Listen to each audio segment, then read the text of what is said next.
Welcome back, degenerates, degeneritas, and degenerati, to the MMA RAXPOD for UFC 322, Della Maddalena versus Makhachev. It feels so good to be back.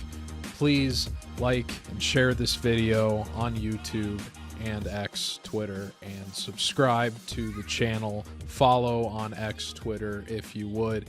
Thank you very much to the community for letting me hit 2.6 thousand followers on X last week after UFC Vegas 111.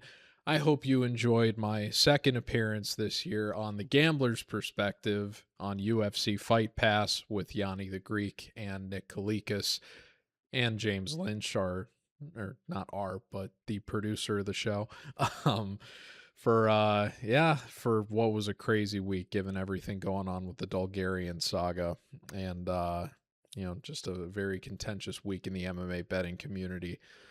My goodness, this is one of the best cards of the year, right? Although I kind of felt the same about 321, and that was a bit of a letdown. But I think that, mostly just because of the main event, but I think that these last three pay-per-views in particular, they were stacked for a reason. UFC's going out with a bang on the ESPN deal.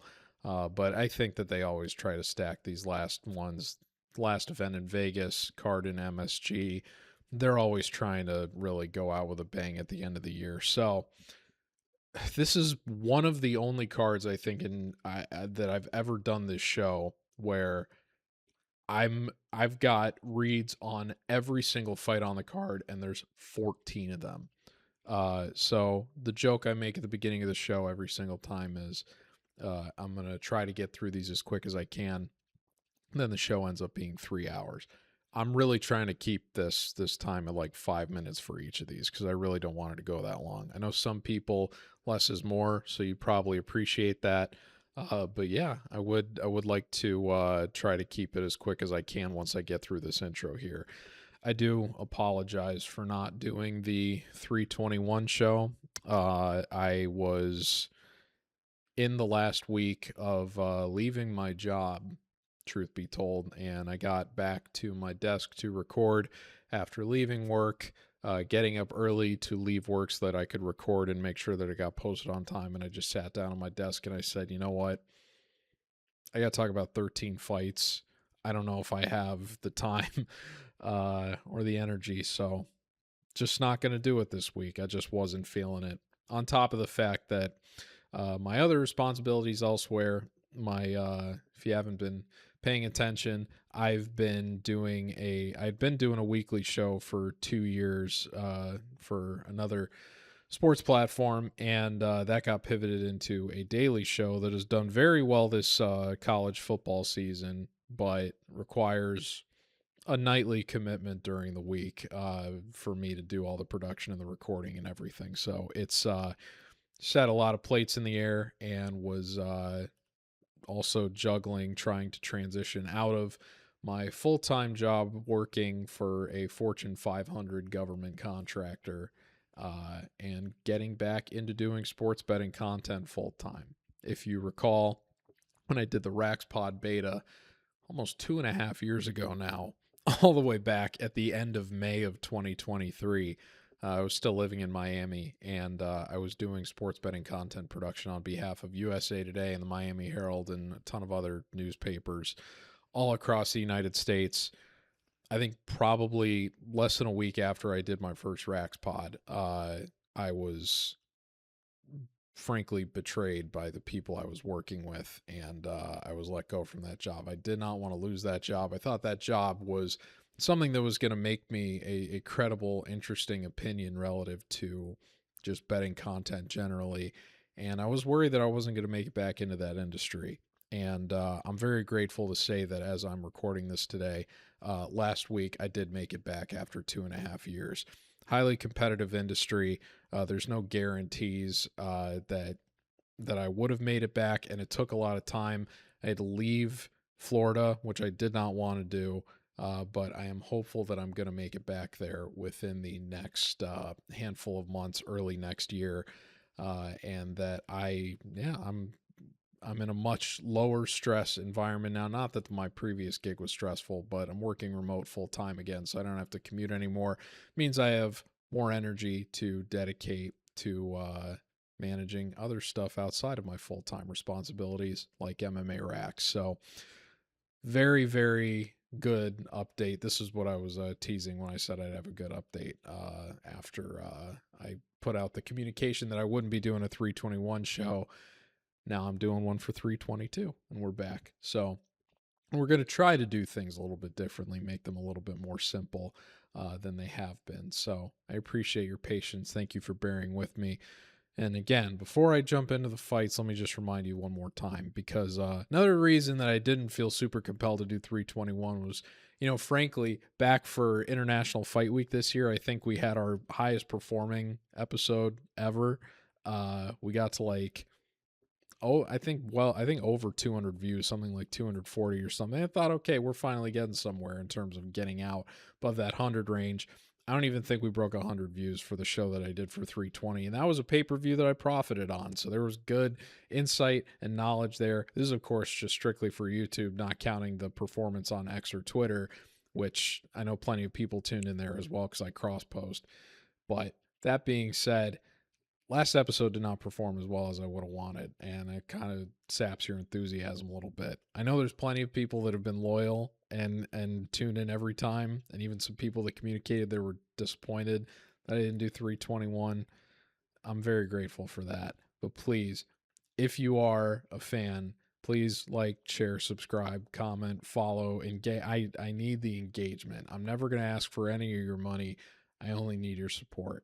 And I would like to continue to do this and to put the energy into doing it, but I don't want to do it for, talking to myself basically, which is what this is right now. But I know that by the time that you see it, it'll hopefully be talking to somebody, and it usually is. But I know we can be doing much better than that. I don't think they would keep having me on UFC Fight Pass to talk this stuff if people didn't think I was entertaining. And again, I didn't buy this equipment myself, got other people that have invested in the talent. So, all right, I'm done, beating myself off now. So thank you very much for your support. I appreciate it. If you could do what you can to promote the show on my behalf, I would be very grateful for that. Okay, that's enough of that. Like I said, 14 fights. I'm really going to try to cap it as much as I can, especially because I'm sorry, it is a pretty chalk, even by my standards, it's a pretty chalky week for me. I normally want to get multiple underdogs on the same card. This one, it just didn't work out that way when I was running through everything. But that being said, two of the sweeps that I've had previously in my betting career were cards in which I had pretty much all chalk and then one underdog. And the best performing pay-per-view I think I had this year was 314, where I had, I think, 3 underdogs, only 2 of them hit. But everything else was pretty much all chalk for a card where I had something like, I think, 10 or 11 picks or something like that. So I generally tend to think that the market has it figured out correctly with respect to a lot of these fights. I'm very particular with where I choose my underdog spots. But that being said, when you're going as hog wild as I am in terms of trying to pick all the winners, most of the time you're going to end up siding with the market. And the market isn't always correct, but I tend to agree that it usually knows where the side that's probably going to win is, if not necessarily the value side. But I don't mind going against the market either. I'm doing that on at least one fight this card, but we'll get into that. So thank you very much for tuning in. We'll get into the fights now, and I'm going to try to go, like I said, as quickly as I can. So we'll see how that goes. And we will start with Matheus, Camilo, and Viacheslav Borshchev. Camilo enters 9-3. Last fought in May of this year at Fight Night Burns Morales, where he was submitted by Gabe Green. I believe Camilo was the favorite in that fight. I know Green was a popular underdog pick. I think, if memory serves, Camilo did pretty well in that first round and then kind of fell apart and Green was able to turn things around and submit him. Or he might have done well in the first half of the first round, and then Green kind of turned the tables on him at the end of the first. Conversely, Borshchev has not fought since UFC 317 earlier this year, where he was submitted by Terrence McKinney. In the first minute of that fight, I believe I had communicated I was pretty confident in McKinney, but when it comes to McKinney fights, the safer investment is usually just to play the under. If you had played McKinney in that fight, you definitely got better value. But given that Borshchev had been somebody who probably, if that fight had gone his way, was going to extend it, I was just a little, I don't know. I was a little bit worried about that, but I figured, okay, if McKinney, even though Borshchev is somebody that probably wants to extend the fight out, which is why people that are betting him are thinking that it's probably going to go over, I think McKinney's going to win, but even if he doesn't win, my expectation would be that Borshchev is going to probably finish him after McKinney wilts if he's not able to get it done in the first 5 minutes. Turned out McKinney turned him down and took him down and subbed him pretty quickly. So this is kind of a volatile fight because a lot of people have Borshchev's striking still, or at least earlier in his UFC run, they still graded it very highly. Problem is the guy's got terrible takedown defense, and even though he's at alpha male trying to round out his game, it just hasn't really taken. His get-up game actually isn't that bad, but he just keeps, every time he's drawing fighters that have even a little bit of grappling in their repertoire, it's not working out. Like he ends up losing, and he's still 0-2 to the submission in his MMA career. Camilo, definitely a more well-rounded skill set. At only 24 years old, training at another great gym comparable to Alpha Male and Extreme Couture. So you can kind of understand why I think Camilo opened as the underdog here. He did open at 110, and the line is now flipped. But this fight is still floating around pretty decent price range, even if you've got like a small, you're leaning one way or the other. I have a dead even grade on this fight, so my initial read is just to, you know what, I've got a ton of other fights and we'll just stay away from this one. But there is an interesting angle I think that you can take here because of how competitively priced it is. And that brings me to what happened last week with the Ismail Bonfim Chris Padilla fight. So that one was another one I graded dead even, so I said I'm just going to stay away. But what made it interesting for me was when Bonfim came in and not only missed weight, but missed weight by like 5 pounds. And then there was the reporting from my good buddy Adam Martin, who said that Bonfim basically had to be assisted walking backstage after the weigh-in. So he, not only did he miss weight and was going to have to forfeit part of his purse, but there was clearly a physical toll that had been taken here to where this guy was somewhat medically compromised. But they had already lost so many fights last week that they said we can't afford to have one of these drop off, and Padilla was more than down for it. So at that point, I had a graded dead even, and then one guy misses weight in spectacular fashion. One of the variables that I look at here is what is the weight cut risk. Most of the time it's pretty light for most of these guys. If they have a history of missing weight, if they have a history of difficult weight cuts, I tend to weigh it against them relative to some of the other technical variables I look at.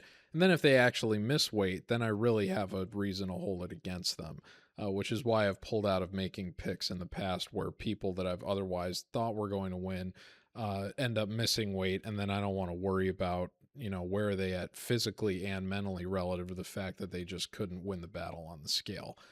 Sometimes it doesn't end up mattering. A lot of people have pointed out in recent years that the heavier fighter tends to win. Sometimes guys weigh in heavy on purpose so that they don't have as much of a cut and they're willing to take a hit to their purse just so they can get an easy win. A very flagrant violator of that would be Rafael Estevam at flyweight, who regularly is fighting at like 130 pounds, it seems. But in the case where you have to use a little bit of judgment, it was pretty obvious based on the eye test, the amount of weight that was missed, and then the reporting about him having to be assisted backstage that Bonfim was in a compromised state. Padilla's been one of the best underdog plays since he got into the UFC. And I said, okay, even though I put the pick out, that I didn't put a pick out. I said I'm staying away from this one. Like most people, I did a little bit of sprinkling in the background in terms of I'm going to be taking Padilla here because I think the value is good. Lost the first round, stayed patient, turned the fight around with a knee to the body in the second round. Bonfim wilted and quit as a fighter that misses weight by 5 pounds and is struggling with their weight cut as it is would tend to do. And as a result, Padilla got another.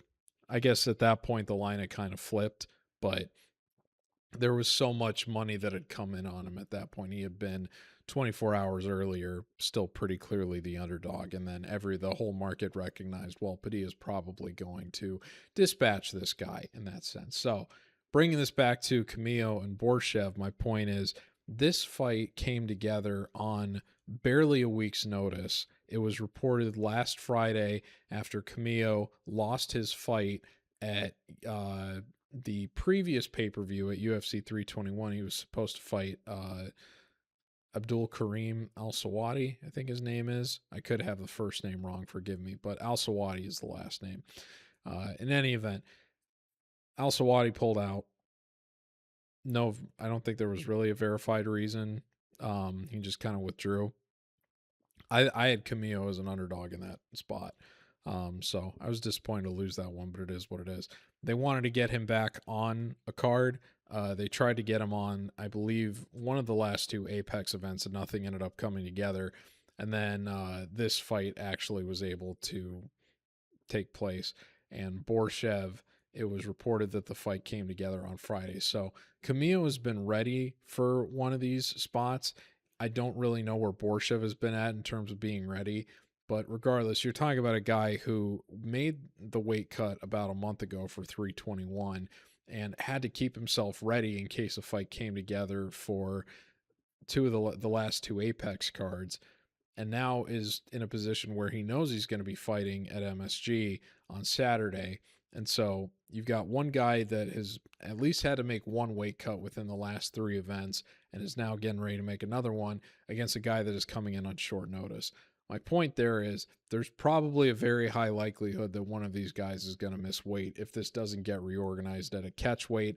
I'm not even necessarily sure that a weight has been announced for the fight yet, and it could end up coming together where they just decide, you know what, let's just do this at, pretty sure these guys are lightweights, so maybe it'll be up at like 160 or 165 or what have you. But in any event, if they do keep this a lightweight, I think it's worth waiting until the weigh-ins on Friday, see if one of these guys misses weight, particularly Borshchev, who, if he loses this fight, could be on his way out of the UFC.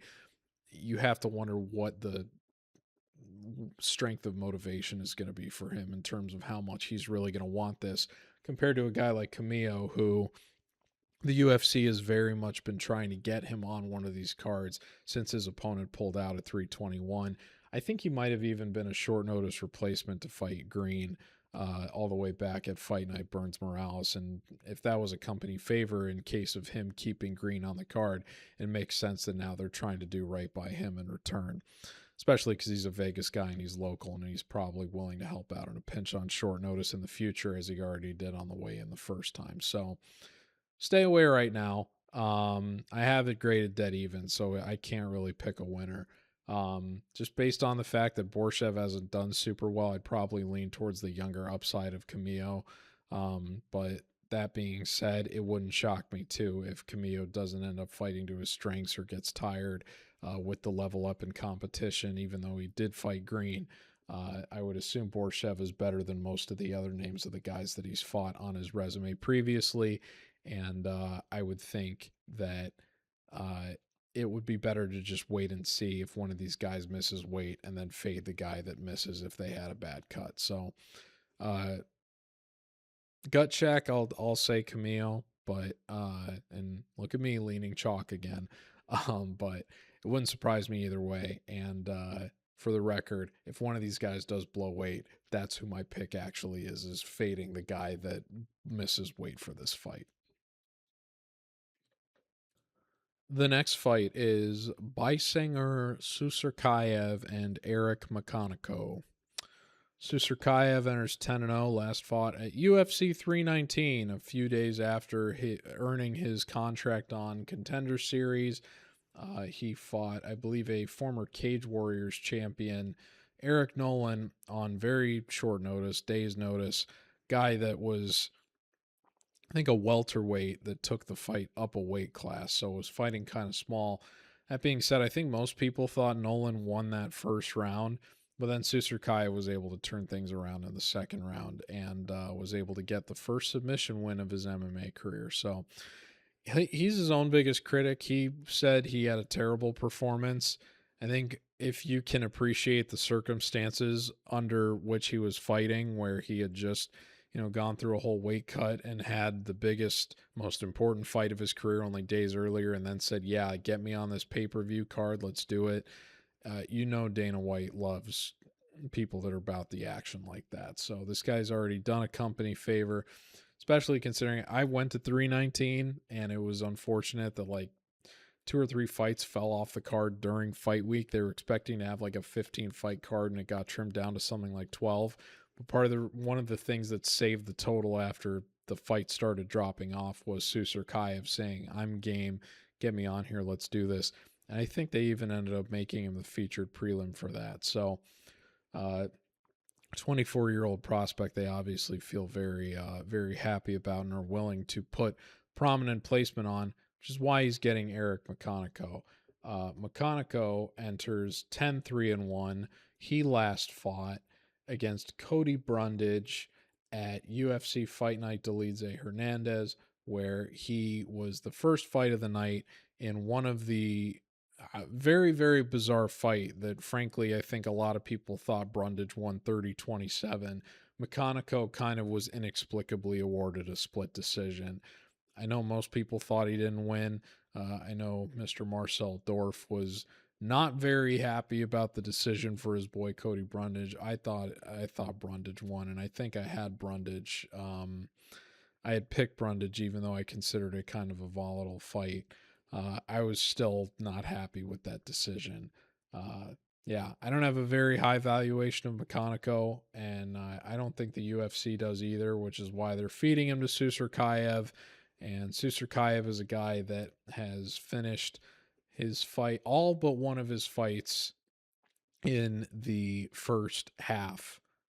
And McConico is somebody that has been finished before, knocked out 3 times in his MMA career, and 2 of those took place within the first round and a half of their respective fights. So I don't see any reason why that wouldn't take place here either. They're very clearly trying to set up Susurkaev in MSG with a finishing opportunity after he already made a very, frankly, nice name for himself during the Contender Series week, where he had one of the best performances of the season, and then a handful of days later was at the United Center, the biggest indoor venue in the country, or largest capacity indoor venue in the country, 3rd biggest city in the country, for one of the most anticipated pay-per-views of the year to that point, and was in the featured prelim for that and delivered with a finish.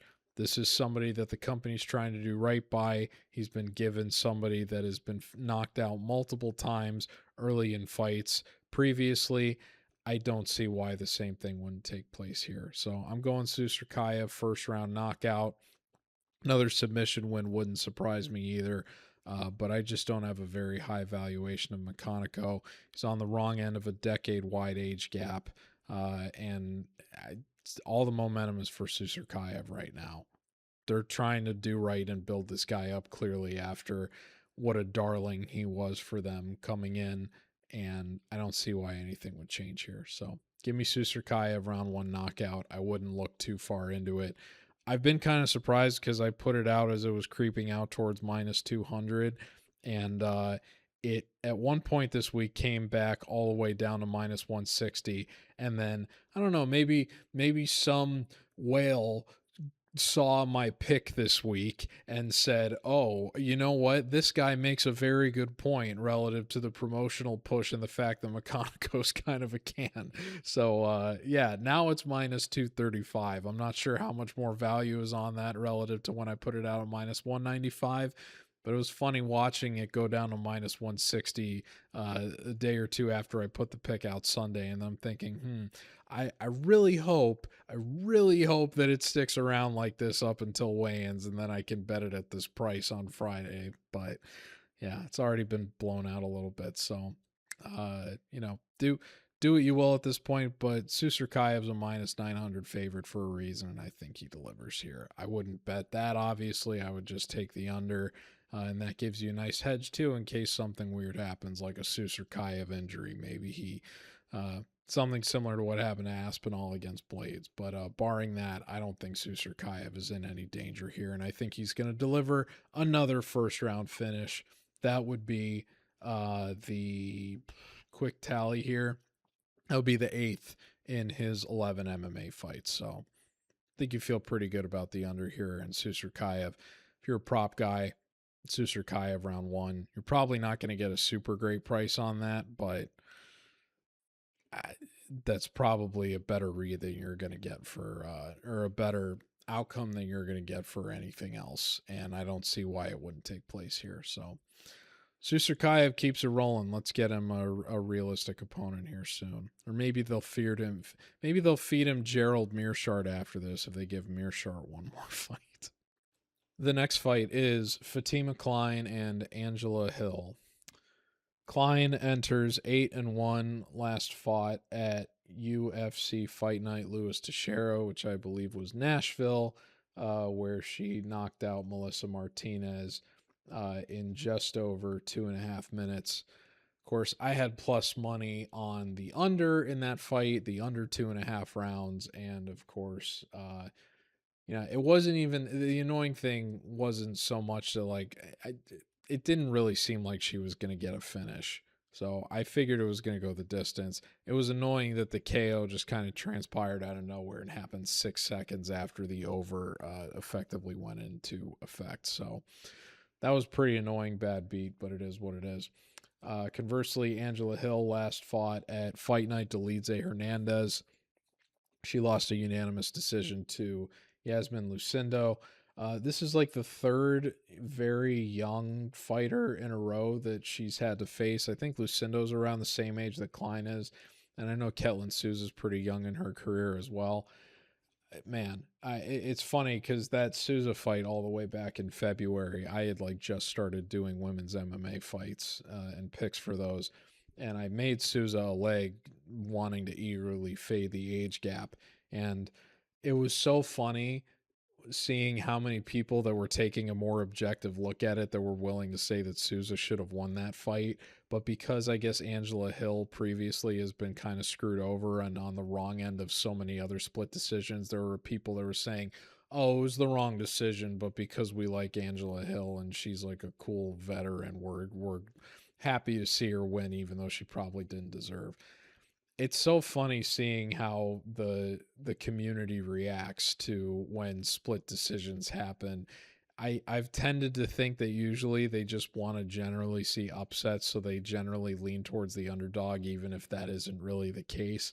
I feel like that was another good example there. Even though that fight was a pick'em, I think Souza closed maybe as a slight favorite.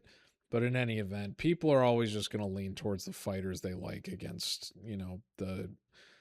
the ones that have more juice on them or are just relatively less proven in the UFC, which is kind of an obnoxious trend, but it is what it is. Anyway, the interesting thing about this one, especially if it goes the distance, is that both of these ladies are New York natives. So I'm sure they're both very honored to be fighting at MSG. And Hill's already proven at this point that she can still reasonably hang with some of these younger up-and-coming prospects.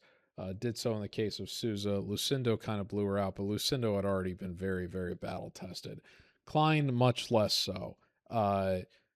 Definitely got blown out against Yasmin Yazdavicius, but that was in her debut. You can forgive her for that.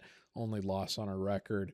And then the Dudikova fight and the Martinez fight, neither of those have necessarily aged super gracefully in terms of wins. I know Dudikova got a win at Azerbaijan earlier this year, but I believe that was over. I don't think that was Alexieva. I can't remember who it was. But anyway, it was against a woman that beat Alexieva, I think. But in any event, gosh, this fight, I'm not one to normally disparage women's MMA because, especially low key, I'm more excited for this main event or this co-main event than I am for the main event. To be perfectly honest, the co-main event is a super fight, frankly. But a lot of people like to call some of these fights like the bathroom break fights. I would probably feel differently if Fatima Kline wasn't lined as a minus 500 favorite. Unless you're a big Angela Hill fan, this isn't one that frankly I have a lot of interest in. I know it's a women's MMA over, so there's not really going to be a lot of value on hedging on favorite anyway. Look, if Kline was like 200, 300 range, I think that would be more reasonable. But the truth is she opened maybe somewhere around 375, maybe 400. At one point, she raced all the way out to 700 after open, which was crazy. Got bet pretty much all the way down immediately. It looks like she opened at 400, and then at one point earlier this week, it looks like she was minus 375, but it seems like after the weekend, she went back into 400 range. Now she's 500 again. I just think that's a very, very risky proposition, as talented of a prospect as Kline is, against somebody that's already proven they can still contend with prospects in Angela Hill. So if Kline's able to put this on the ground for at least 2 of the rounds, I think she's probably in a good position.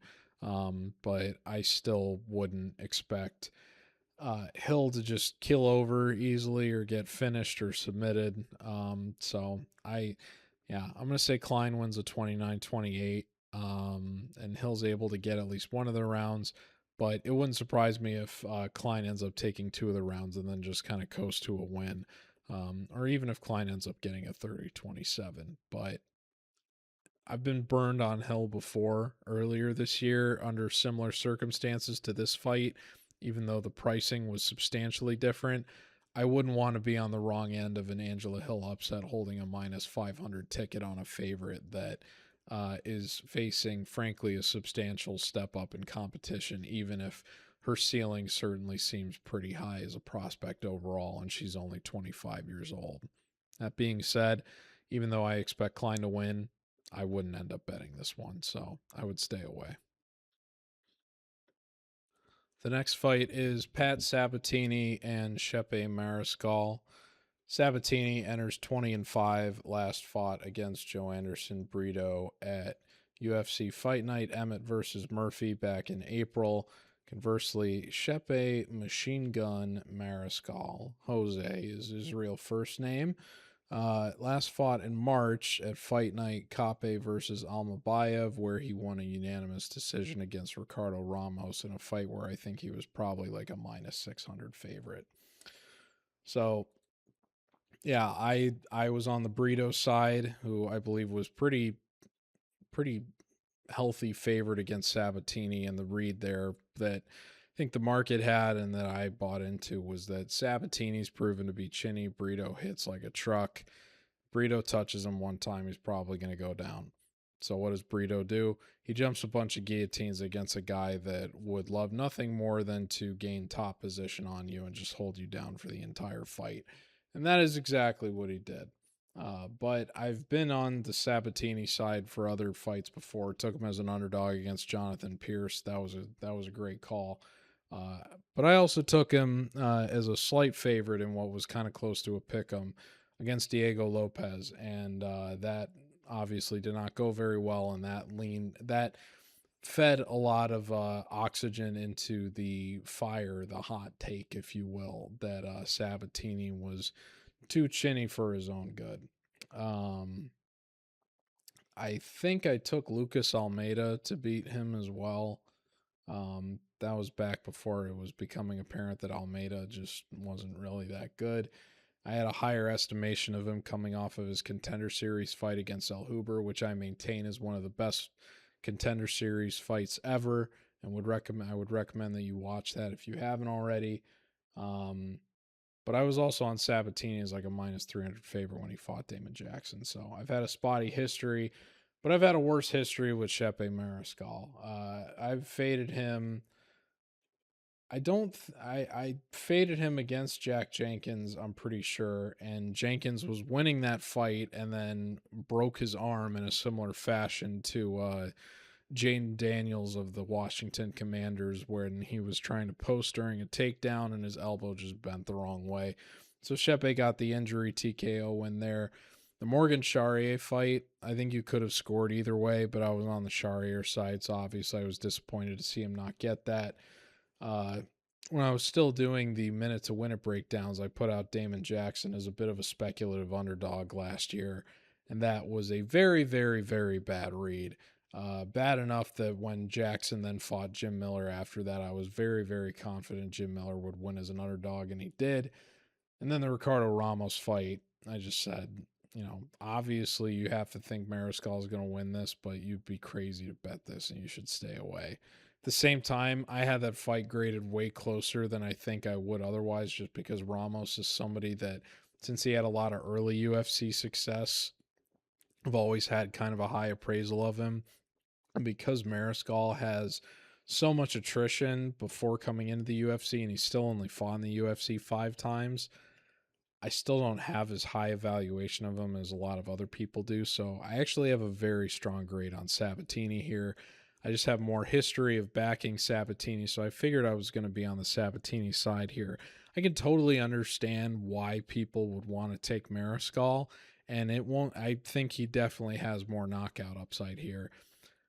At the same time, Sabatini, you like fighters that are going to reliably fight to their strengths, and that is exactly what Sabatini is going to do here. He is a guy that just wants to get this fight on the floor at any cost and will sell out to retain dominant positions and keep you down there and reliably win minutes. And when he does get you down there, there's not really a lot of times that he's letting people back up. And even when he is, he's usually getting mat returns. If he's sticking to you, you're in a lot of trouble. And Mariscal, as good as he is all around, is a guy that in his last 3 fights, so that would be 3 of his 5 fights in the UFC, he's given up a takedown, at least one takedown in all of those. Giving up a takedown to Ricardo Ramos, of all people, is a pretty bad look, frankly, even though I have a higher estimation of him than most. That's been kind of soured given his most recent performance in Australia. But that being said, I am going to go with Sabatini to win a decision here. I'll say it's a 29-28. I also don't think Mariscal, even though he's a very good striker, he doesn't necessarily have the kind of power where I think even if he touches Sabatini that he's going to hurt him badly the way that, Diego Lopez was able to take advantage of him. And then the Damon Jackson fight was obviously a head kick, so it wasn't a one-punch lights-out ordeal. So even if Mariscal is able to keep this fight standing upright for a round where he's able to take it, I think Sabatini is at least going to be able to bank 2 rounds, putting this fight on the floor and really controlling Mariscal and not letting him scramble back to his feet. But Mariscal is a pretty good scrambler in his own right. It's just Sabatini is so damn persistent in terms of committing to those dominant positions and doing what he needs to do to tie up the legs and stay in 3/4 mount, as opposed to advancing to a position where he might more easily lose the control of the guy. He's just really, really good on the ground. And I think Sabatini is stronger in that area specifically than Mariscal is necessarily brilliant in any. And I usually pick the more well-rounded side.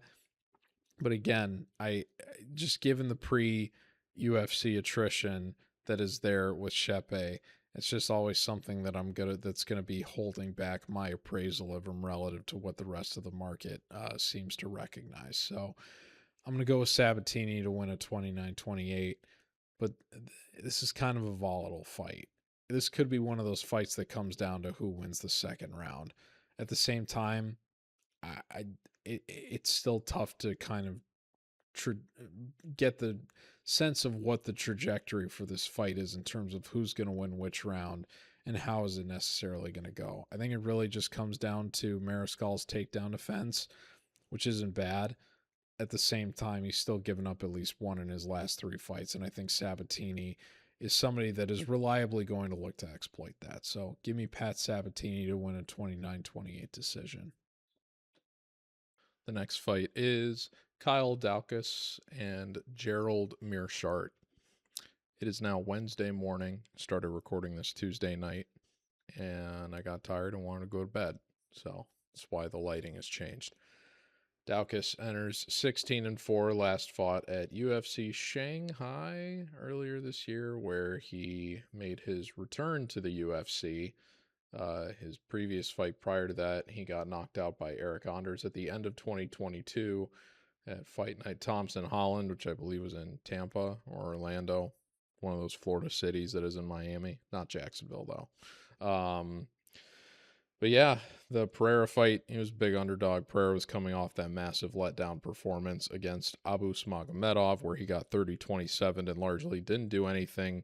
A lot of people have speculated that he might have deliberately thrown that fight, especially in wake of the Bulgarian scandal.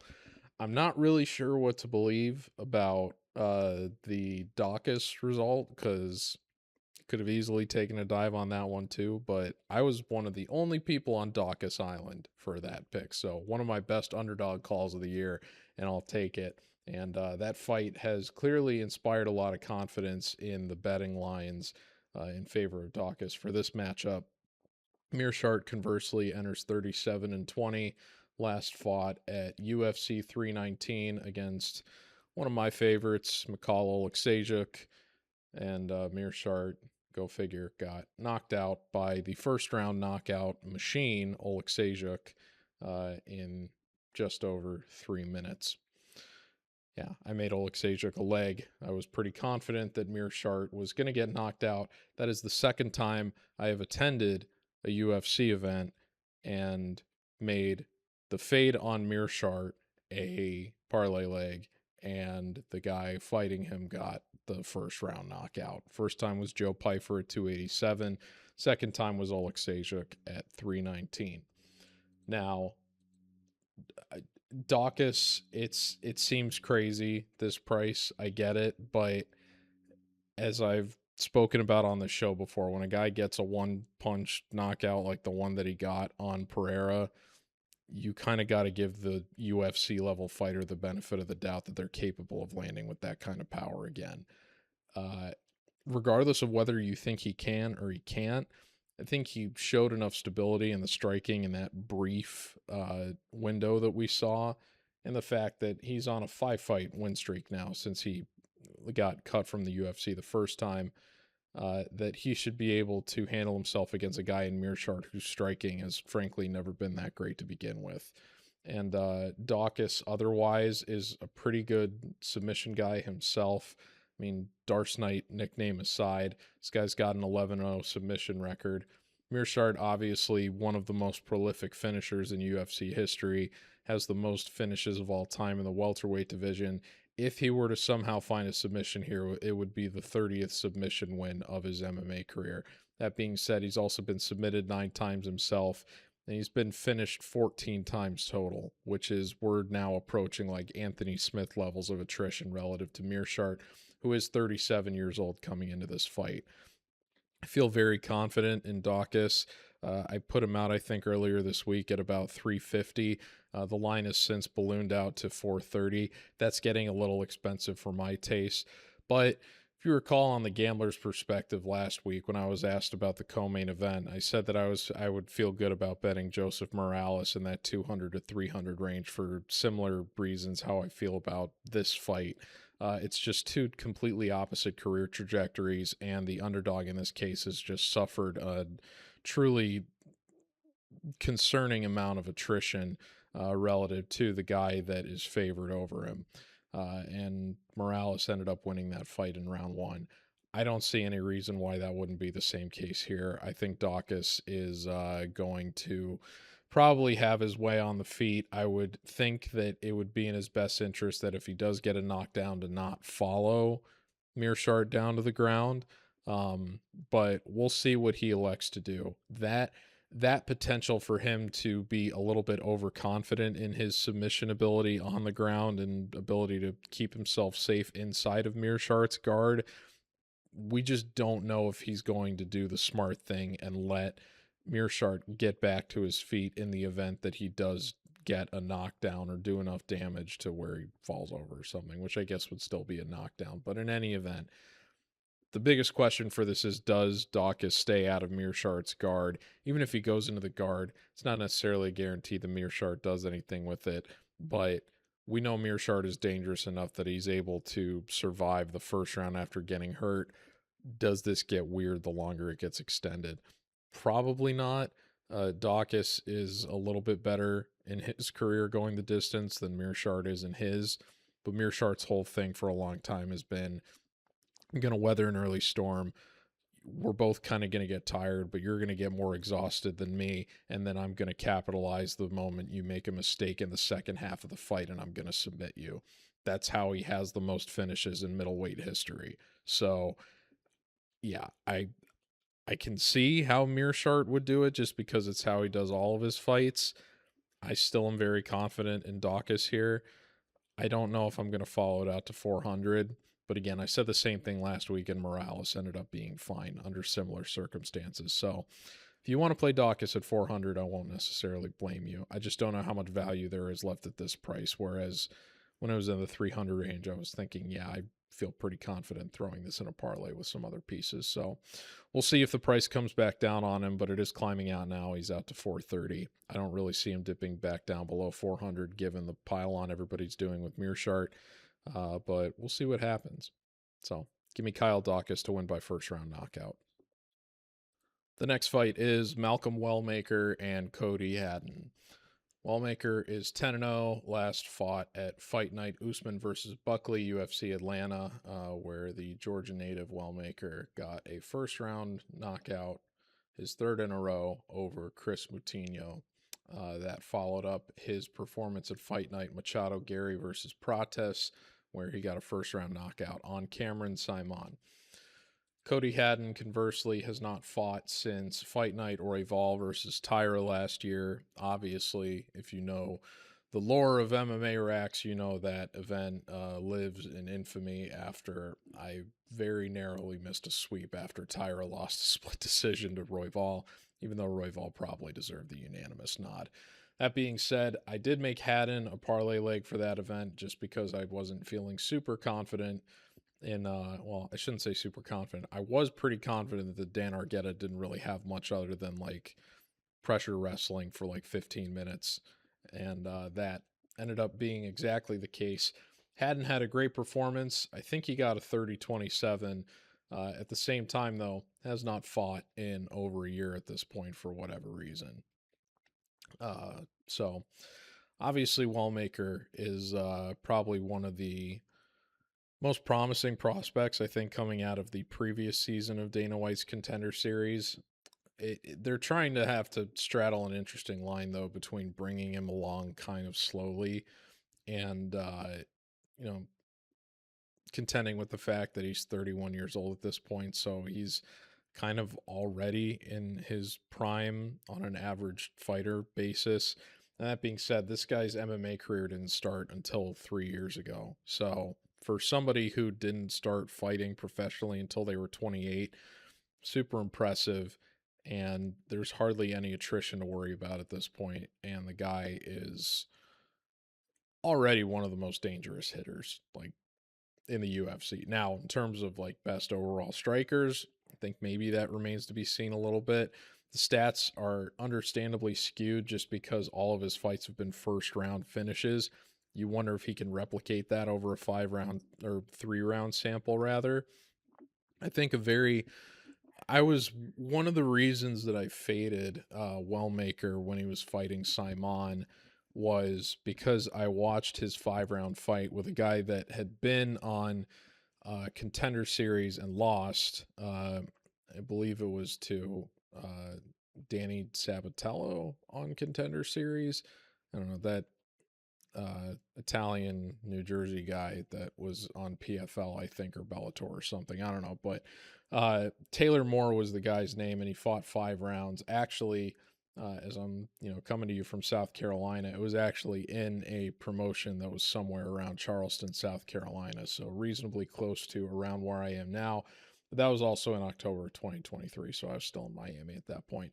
In any event, it's on YouTube. I would recommend you go watch it because it's interesting relative to getting a glimpse into what Wellmaker's overall game was 2 years ago.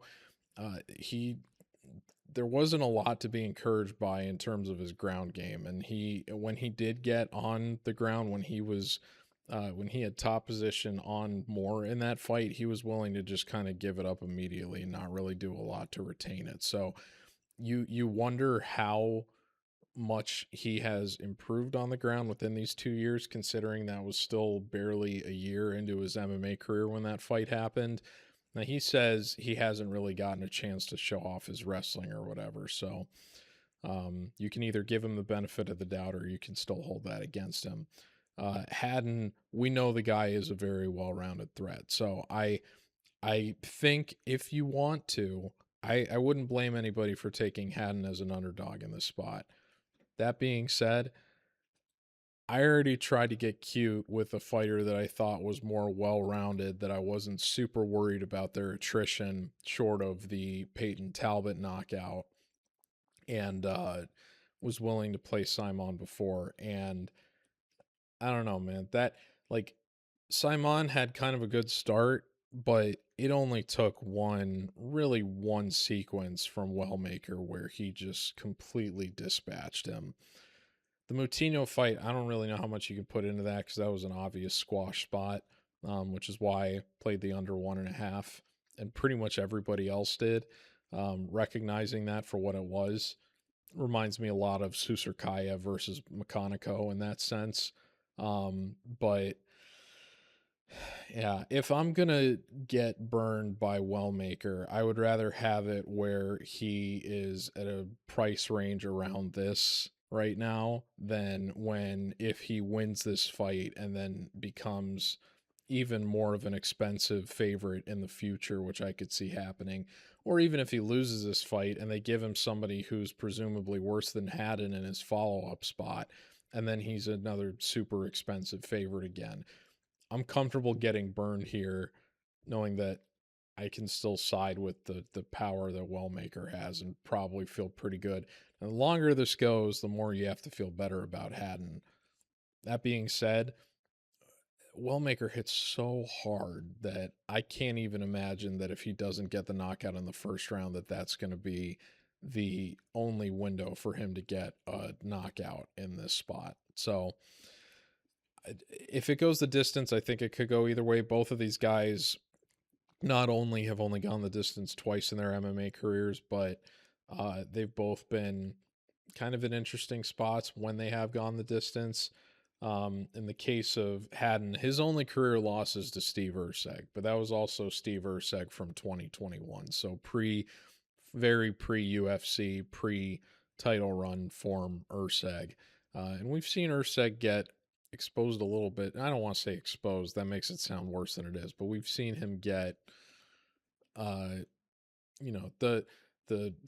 guy that some people in their estimation thought beat Pantoja. I don't think that he's probably as good as he probably deserved to get the benefit of the doubt from some people in that fight. Very nearly lost to Ode Osborne after a very strong start from Osborne in that fight. And so, yeah, that being said, I don't think you can hold it against Haddon losing to Erceg at that stage, and he's obviously won every other fight since. But, to Wellmaker's credit, he's delivered on every single spot he's been in the UFC so far, and the guy's very well spoken. I really like him as a prospect, even at the age that he's at. you just wonder what his runway is going to look like given the age that he is. But I don't think that they would have put him on the card in MSG against a very good I mean, I think whoever wins this fight is going to be well positioned for whatever's next relative to their careers. But at the same time, I would think that there's more star potential here with Wellmaker than there is with Haddon. So if this is a close fight that goes the distance, I would think that Wellmaker gets the benefit of the doubt. I would think he's going to have a little bit more fan support, just being the guy that's stateside as opposed to Haddon coming over from Australia. So Haddon's really going to have to, I think, work really hard to put this fight on the floor if he wants to have a good chance to win this. But I still expect Wellmaker to have the more impactful moments just because he's clearly not only the harder hitter, but probably one of the hardest hitters in the entire UFC relative to their weight class. He's the guy has the death touch, and I hate using those kind of colloquialisms, but there's really just no other way to describe it, man. This guy, when you talk about one punch lights out power, it's there. So if I'm picking Wellmaker, I gotta say that it's going to be first round knockout, but a knockout that happens later in the fight, or if he wins like a 29-28 where he has 2 rounds where he clearly lands the most impactful moment of damage to get a very decisive 29-28, wouldn't surprise me either. So I do see multiple ways for Wellmaker to win. I see multiple ways for Haddon to win too. But this is a competitively lined fight. Wellmaker open as the underdog. That line flipped inside of like 3 minutes. I think the market probably has it right in their estimation. It's a volatile fight. I don't blame anybody for picking Haddon, but I'm going to side with the guy that I think has the better star-making potential and the more upside for a knockout, which I think is easier to put together than a submission, and I'm going to go with Wellmaker to get a round 1 knockout. The next fight is a rematch of a fight that happened 6 years ago between Erin Blanchfield and Tracy Cortez.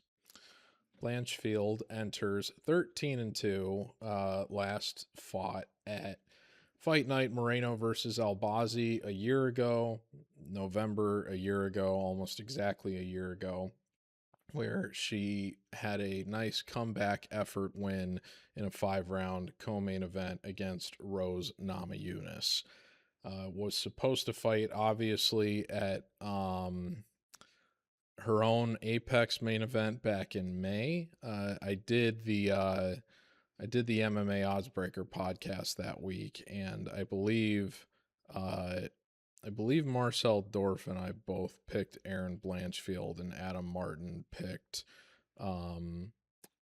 Macy Barber.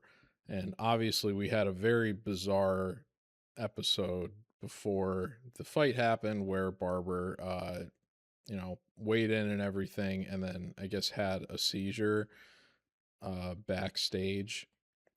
Couldn't make the walk, and they had to cancel the main event right before it happened. Very bizarre situation. By the letter of Nevada law, I think everybody that was attending that event had their money refunded. But that I don't think we really ever got a lot of follow-up from that in terms of whether or not that actually took place, but I would assume that it did. Very bizarre situation overall, though. Conversely, Tracy Cortez last fought at UFC 317. She took a unanimous decision over Viviane Araújo. I took Araújo as an underdog, and that did not really play out too well. But given Araújo was coming off of a win against Karine Silva, and Cortez had not fought since her own 5-round loss to Rose Namajunas at UFC Denver last year, I still feel like pre-fight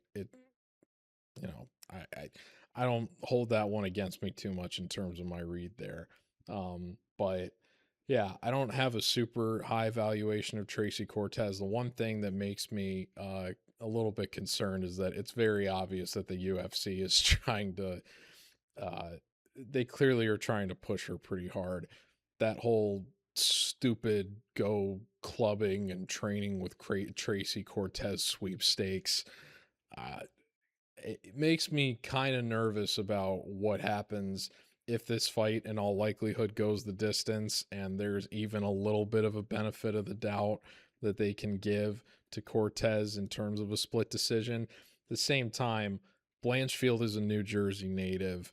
I would think that the local commission judging, if it isn't tainted by the UFC trying to give the promo push to Cortez, is probably going to lean more towards Blanchfield, especially with the crowd probably being more vocal for Blanchfield in the event this fight does go the distance.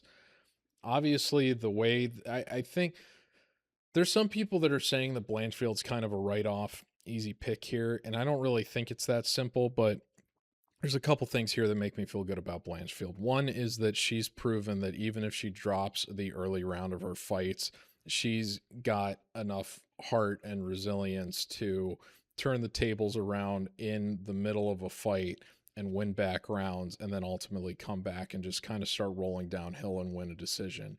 Not only did she do that against Rose Namajunas, but she also did it when she fought Talia Santos.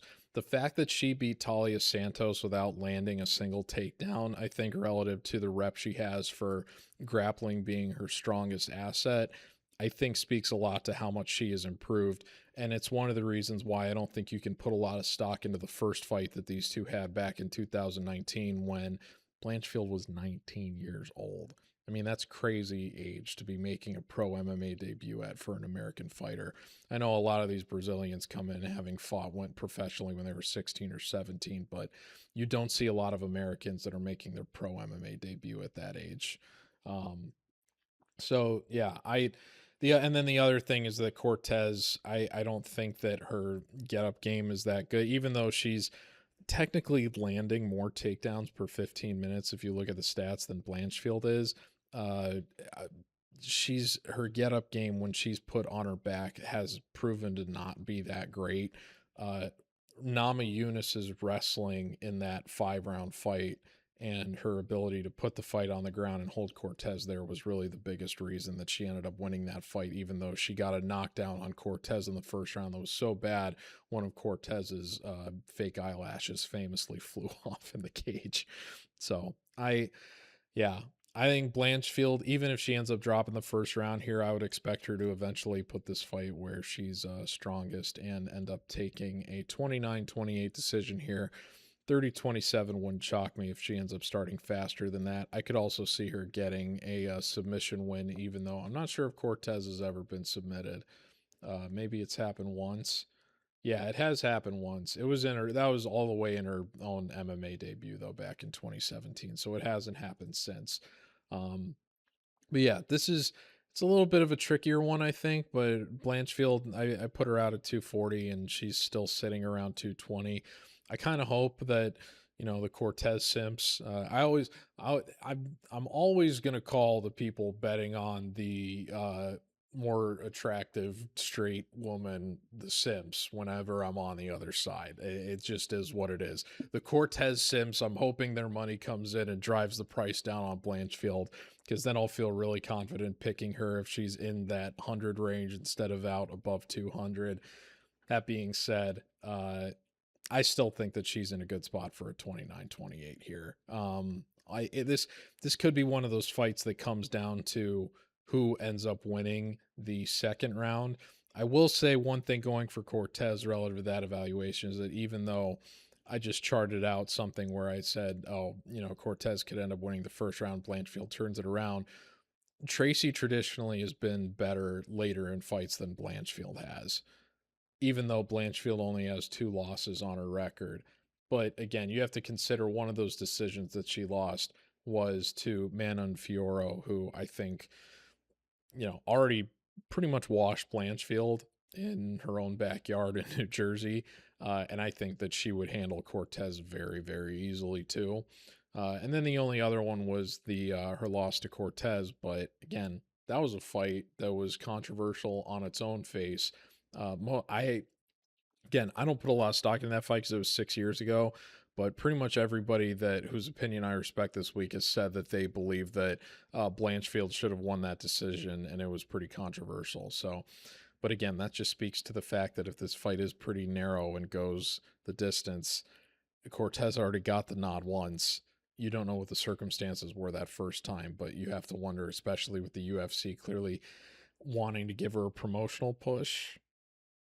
I mean, look, they're not advertising go clubbing with Erin Blanchfield. That's all I'm saying. So I feel good about Blanchfield getting this, but if she stays in 220, I'm probably going to avoid making her a parlay leg just because I could see a situation in which the UFC's greasing the wheels a little bit relative to the promotion push. And these are things we have to think about in terms of the decisions. And yeah, I mean, listen, I was big on Norma Dumont when at my last winning event a couple weeks ago because I thought who realistically would the UFC rather want to give a push at bantamweight? The woman that everybody keeps touting for her dump truck, or Ketlin Vieira, who keeps fighting these very, very boring, mundane split decisions that she sometimes comes out ahead of and sometimes doesn't. And even though there were a lot of people, despite the fact that they were willing to say that Volkov beat Almeida the week prior in a fight that was largely coming down to, do you give Volkov the round because he landed some clinch strikes as opposed to really anything more significant than what Almeida did with a lot of top control? A lot of people wanted to see Vieira win because she was the underdog, and were saying that she should have won based on the second round, even though she did nothing with her own top control. Dumont had all the success on the feet the last two rounds. I thought she pretty clearly deserved the split decision. I was glad to see her get it, obviously. But again, that's just another case in where you kind of have to factor in these close fights who's going to be getting the promotional push here. And I know the commission and the UFC aren't, they are in theory supposed to be mutually exclusive, but they're not. Let's be honest here. So give me Blanchfield to win at 29-28. But if you're a Blanchfield bettor and this one is even marginally close, I think that you really, really do have to be a little bit worried about Cortez getting something resembling a robbery here. So proceed with caution, but I like Blanchfield still to get a 29-28. The next fight is Gregory Robocop Rodrigues and Roman Kopylov. Rodrigues enters 17-6, last fought against Jack Hermansson at UFC 317, where Hermansson was having a pretty decent round, I think, overall, but Robocop is just, this guy's a tank, and he throws bombs, and he's extremely well-rounded, but we didn't really end up getting to see that in this fight. Didn't need to. Put Hermansson out bad and had one of the most unnecessary follow-up shots I think I've seen in recent memory in that knockout on Hermansson. You wonder if Hermansson's even going to end up coming back after that. Maybe he already has a fight booked. I'm not sure. Yes, he does actually. At UFC Qatar. Wow. Actually, I think that'll be next week. He'll be fighting Miktabek Oralbai. So that'll be actually a very interesting matchup, especially if Hermansson's able to get that fight extended. But I'll be looking forward to seeing that one. So good for Hermansson making it back. But yeah, that was one of the most brutal knockouts of the year because of that follow-up shot from Rodrigues. Prior to that, he had lost his main event to Jared Cannonier. I'll get into that in a second here relative to the appraisal of these two fighters. But Kopylov enters 14-4, last fought at UFC 318, where Kopylov was my most confident pick of the card because Costa had really not shown us anything to make us inspired in him, despite of the fact that he's one of my favorite characters in the UFC. It was a stunning performance, frankly. I give a lot of credit to the people that bet Costa there, that saw that he was going to really, frankly, save his career and turn things around and make him an interesting name at middleweight again. He completely dominated Kopylov in a way that was frankly really stunning without even having to really go to the ground or exploit that part of Kopylov's game or anything, which is proven to be, I think, more well-rounded relative to, I think, his Sambo background. that he kind of showed in the Cesar Almeida win. So he's proven to be, I think, a more well-rounded fighter than people expected. Still a very exciting striker, but again, like RoboCop, this guy's so good. To the point that I think people hold it against him way too much in terms of the fights that he's lost. I mean, it's crazy to me. Like there's a reason he was a 2-1 favorite over Cannonier. And then he ended up knocking down Cannonier twice. That one round that he had against Cannonier, that first round, was more impressive than either of the rounds that MVP had against Cannonier and Cannonier's fight after that. Even though MVP obviously ended up winning 29-28 and RoboCop got knocked down in round 4. That being said, going back and looking at that fight, yeah, I'm a little bit biased because I obviously picked RoboCop to win, but he was doing very well in that third round before the last minute. Like, I think if he had been able to avoid getting clipped by that elbow at the end, he was probably going to end up winning that third round. And then suddenly you're looking at a fight that's 2-1 going into the fourth. Instead, he got elbowed. He got really beaten up bad in the last minute. Cannonier stole the round back, and then RoboCop went back to the corner, still obviously compromised, and came out for round 4, and Cannonier was able to finish him from there. Cannonier's proven to be a 5-round puzzle. Like, this is a guy that I don't want to say he takes these first rounds off, but he very much takes the first round to kind of figure out what his strategy is going to be and then starts rolling downhill later in fights. You wonder if that fight with MVP had been 5 rounds, how that would have looked, given Cannonier ended up coming back and winning the third. I thought he was going to try to wrestle a little bit sooner than he did. Obviously that didn't end up taking place, and so he gave away the first 2 rounds pretty badly. But I would think that in a 5-round fight, Cannonier probably dominates Kopylov worse than he did RoboCop. And I don't even think RoboCop really got dominated, even though he got finished. I think that's a closer fight than a lot of people remember. And given the way that the fight ended, a lot of people are writing off the fact that RoboCop scored 2 knockdowns in that first round and very nearly finished the fight in that opening round, even though I don't know if he got a 10-8. But anyway, the other thing that I think people forget a lot is that, when RoboCop was an underdog against Christian Leroy Duncan a year ago, and CLD obviously had that great performance last weekend where everybody's now very optimistic about his future after he dispatched Marco Tullio. CLD got dominated in that fight, and he got dominated in a way that we haven't really gotten to see with RoboCop, where he was putting that fight on the ground, and he showed how dangerous of a grappler that he is. There's this weird narrative around Rodrigues that he doesn't have good cardio. He has only lost the 2 decisions that he has lost in his MMA career were both split decisions. One of them was in his 3rd fight ever, all the way back in 2015. And the other one was a fight with Armen Petrosyan that realistically you could have scored either way. So this guy is extremely well-rounded. I think it's very overstated that he's got some kind of cardio issue. If he had a cardio issue, he wouldn't have been able to fight the style against CLD that he did for 15 minutes and run away with that fight in a 30-27 against a guy that was younger and one of the best athletes in the division. RoboCop is just a towering menace with a lot of finishing upside and a much more well-rounded skill set than I think he gets credit for from the average fan. So I like him a lot in this spot. I am going to be a little bit nervous the longer this gets extended, just because Kopylov has a tendency to be a builder and get better as fights go along and get finishes that are happening in the 2nd and the 3rd round. It's one of the things that I think makes him kind of a unique fighter. But at the same time, he's coming off a really, really bad performance. Rodrigues is somebody that is certifiably dangerous and clearly going to be more well-rounded here, and will have an opportunity to exploit a gap in Kopylov's game if he is able to put him on his back and put this fight on the floor.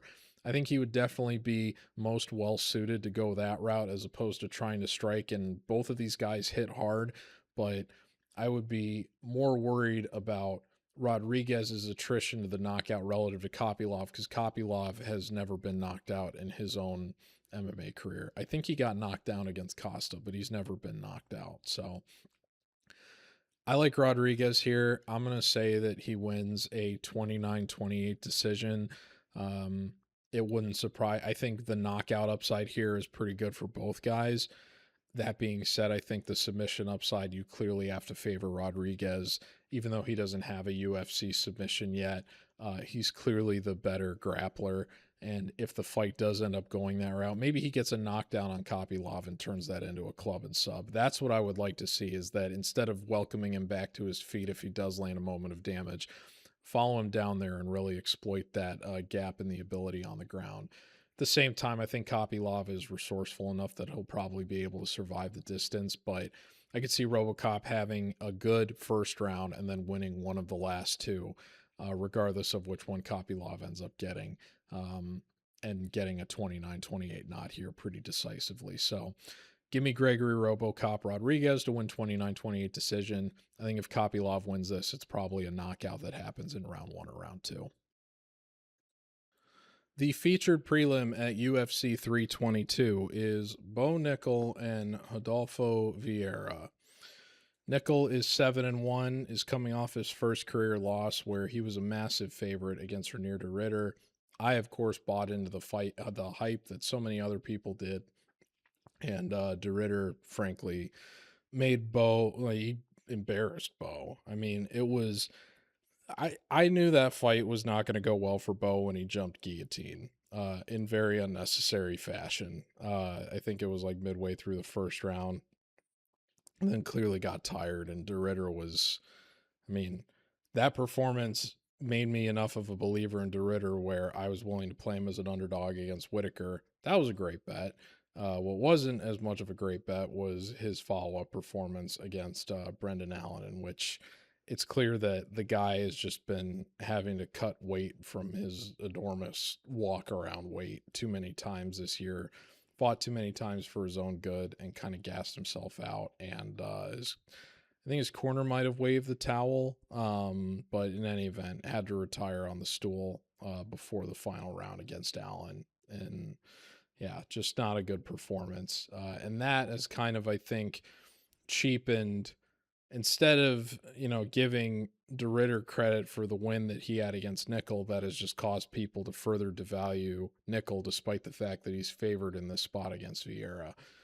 Vieira, conversely, is 11-3. Last fought at Fight Night Tyra versus Park back at the beginning of August, where he won the first decision of his MMA career in pretty decisive fashion over Tresean Gore. Yeah, I don't know how much stock you can put into that, because there's a lot of people that would say that Gore's probably the worst middleweight in the UFC. And Vieira, thankfully for him, didn't really... I mean, that was a good fight if you're Vieira, to kind of test how far your striking has come. There were a lot of people that took Vieira as a healthy favorite over Andre Petroski earlier this year, thinking that his striking had improved enough where he would get the better of Petroski. That didn't really end up proving to be the case. But yeah, this is clear. Vieira, one of the most credentialed grapplers the UFC's ever had. It's very obvious where he wants this fight to go. The difference is between, somebody like de Ridder, who was obviously a guy that liked to lean on his grappling, relative to a highly credentialed wrestler like Bo. De Ridder is just an enormous weight bully for middleweight, and I think had a better diversity of strikes at his disposal versus somebody like Vieira.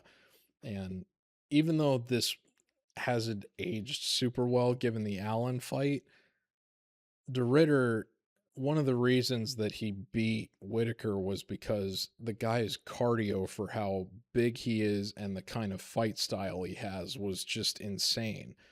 Whitaker got tired in that fight because of all the body work that de Ridder did more quickly than de Ridder himself got tired. It was a big reason why he was able to grind out the decision win. part of the reason that Vieira just had his first decision win of his MMA career is because his own cardio doesn't really support the fight style he wants to deploy. Now, you could maybe say the same thing for Bo Nickal, given how quickly he deteriorated against a Ritter. But again, I think this is pretty clearly a step down for Nickal in terms of the last fight that he had. I think we didn't really know how highly we should value DeRitter coming out of that last one, or coming out of or heading into the Nickal fight rather. And Nickal, or DeRitter rather, ended up being somebody that after the Whitaker fight, we're saying this guy might be one win away from a title shot. A lot of people have been saying they rushed Nickal too quickly. The UFC did. I would tend to agree with that. But again, I don't know if we thought that DeRitter was going to be that level that quickly, despite the fact that he had all the success that he did in one championship. So I do think this is a pretty big step down. I could see this being similar to the Paul Craig fight, where you're expecting this to be kind of a ground war and neither guy ends up going down there and they try to lean on their striking, because Vieira's tried to lean on his striking in a lot of these fights of late and just kind of keep the grappling in the back pocket in an effort to improve his well-roundedness. I probably would think that given Nickal is, I know Vieira's at Fighting Nerds now, but I think Nickal being at American Top Team, I think still, even though he's probably not spending as much time down there as some people would like, Nickal is still at the age where I think he can be making more substantial improvements to his overall skill set than Vieira, who's now, I believe, 30. He's 36, so he's on the wrong side of 30, probably hitting the decline stage of his career in short order. And again, like, it didn't play out in Nickal's last fight, but you generally subscribe to the idea of position over submission, where you go with the wrestler as opposed to the guy that is, even though we haven't seen a lot of Vieira fighting from his back, you would think that the guy that's going to be grappling is more comfortable accepting that bottom position than Bo would be, if Bo is the one that ends up getting reversed. But I don't really see that happening. I think Bo has a good bounce back performance here. I am trusting, given the American Top Team credential, that he's going to keep making improvements. And I know a lot of people complained when Nickal got put on the main card, even though Nickal himself was like, yeah, maybe I don't really care where I'm fighting at this point, relative to card position, but people complained enough to where now he's been demoted to the featured prelim. And some people have been questioning if he's all the way in on MMA or not at this stage of his life, given what just happened. We're going to find out how badly he wants it in this one. But I think this is a better matchup relative to bringing Bo along than maybe people were thinking, that think the UFC rushed him and that no longer have the lofty estimation of him that they did before the DeRitter fight.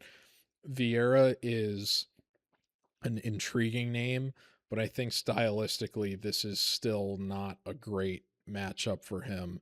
And I think that Nickal is probably going to have more success on the feet, make the most of a 3-inch reach advantage, just stay a little bit busier.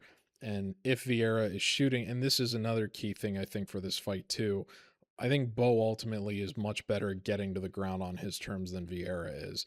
Both of these guys average a little above 3 takedowns per 15 minutes. The difference is Bo is landing more than half of the shots that he takes, whereas Vieira is landing less than 1 in every 4. So I'll be a little bit worried about Bo trying to jump guillotine again against a more credentialed grappler. In fact, I could really, now that I'm saying that out loud, I could really see that happening, given he literally just tried that against Vieira, or against DeRitter in his last fight. But barring Bo doing something stupid like that again, I think that he probably will make the adjustments that he needs to have a good bounce back performance here. So I'm going to say that Vieira starts to get tired through the second round, and Bo is able to capitalize on that and get a late second round ground and pound TKO here. So give me Bo Nickal by late second round finish. I don't know if I'm going to feel super. I have a strong grade on him, but just because of what I know from his most recent performance, I don't know how confident I'm going to be in making him a parlay leg. That being said, if the price comes down on him to where he is slipping inside of 200 down to that 100 range after weigh-ins, and again, we have to see how it is on the scale because we know that he's cutting a lot of weight to make 185, but Vieira's had trouble making weight, I believe, previously as well. So I have to think that, if the price does come in, I'll be very, very intrigued on deploying Bo, but even in 200 range, I still feel like he's probably in a good spot where I would expect him. I think Bo's got more knockout upside. Vieira maybe has slightly more submission upside, but I think it's relatively even in that evaluation. If this does go the distance, I have to trust Bo, even though he's only gone the distance once and it was against Paul Craig. If this does go the distance, I see it being similar to that fight that he had that did go the distance with Paul Craig. Whereas with Vieira, we only just saw him win the first decision of his MMA career, and it was against a guy that many people consider to be the worst middleweight in the division. So give me Bo Nickal by late second round TKO, but I could see him winning a decision if this goes the distance as well. The first fight on the main card at UFC 322 is Benoit Saint-Denis and Beneil Dariush. BSD is 15-3. Last fought at Fight Night Paris, Imavov versus Barallo, where he was one of the two French fighters that humiliated the fighting nerds that night, and frankly pretty much dominated Mauricio Rufy on his way to a second round submission. That was not a good event for yours truly. Excuse me. BSD has been I've had a rough time trying to cap this guy's fights, to put it kindly, and I'll get into that in a second. But conversely, Beneil Dariush is 23-6-1. Last fought at UFC 317, where after getting knocked down in the first round by Renato Moicano, was able to come back and win a 29-28 decision. Prior to that, had not fought for about a year and a half after getting finished in the first round of back-to-back fights, one against Charles Oliveira at UFC 289, and then again at Fight Night Dariush versus Susurkaev in December, at the end of 2023. This is a tricky one, I think. I think most people that are supporting BSD are just probably like, oh, remember when Dariush got head kicked by Oliveira and then finished on the ground? Well, Dariush is super chinny, and BSD head kicked BSD head kicked Matt Frivola, so he's just going to do the same thing there. I think it's a more complicated evaluation than that. BSD, a lot of the success that he's had in the UFC so far, I mean, the Frivola fight was really the only win by finish that he's had that he didn't have what ended up proving to be a clear grappling advantage that supported him getting the finish. He's not going to have the grappling advantage here. He just isn't. I mean, Dariush, I think I don't know if it was gi or no gi, but I know he's been a multiple time champion in that department. He's not going to get the better of Dariush on the ground in this one. It's going to come down to, does he end up nuking Dariush in the first 5 minutes of this, which could very well happen. However, one of the reasons that I've been fading BSD for as long as I have is because this guy has only gone the distance once, and in the one fight that he had that went the distance, he lost. Now, a lot of people said he showed a lot of heart in that Alizu Zaleski dos Santos fight. A lot of people said that fight should have been stopped given the state of BSD's eye. The ref infamously that was orchestrating that fight was removed from assignment. while that card was still going on after that fight happened, and has never reffed in the UFC again since. That being said, you have to wonder what BSD's cardio is going to look like if this does get to the third round, because we just haven't seen it happen since that fight. We just haven't. And you compare that to somebody like Dariush, it's incredible. Dariush has gone the distance 11 times in his MMA career, and he has never lost a decision. The closest he's gotten was a draw very early in his UFC career. Otherwise, he has consistently been a late round winner in all of his MMA appearances throughout his career. And I really think there's something to be said for that. I also think Dariush is low-key going to be the harder hitter, at least in terms of punches, than BSD is here. The KOs that he's had have largely been the product of ground and pound. The Frivola one was a head kick coming off of a clinch break, very well timed. But Dariush, we've seen the guy, as much as he's been knocked down himself, the guy still hits very hard in his own right.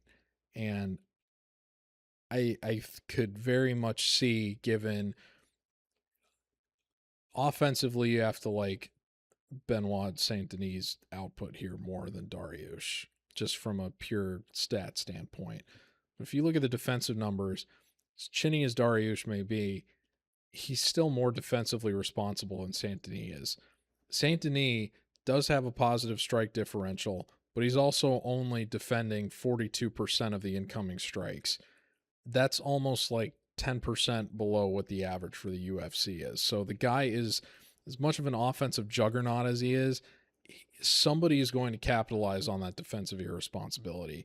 Dustin Poirier already did. Renato Moicano already did.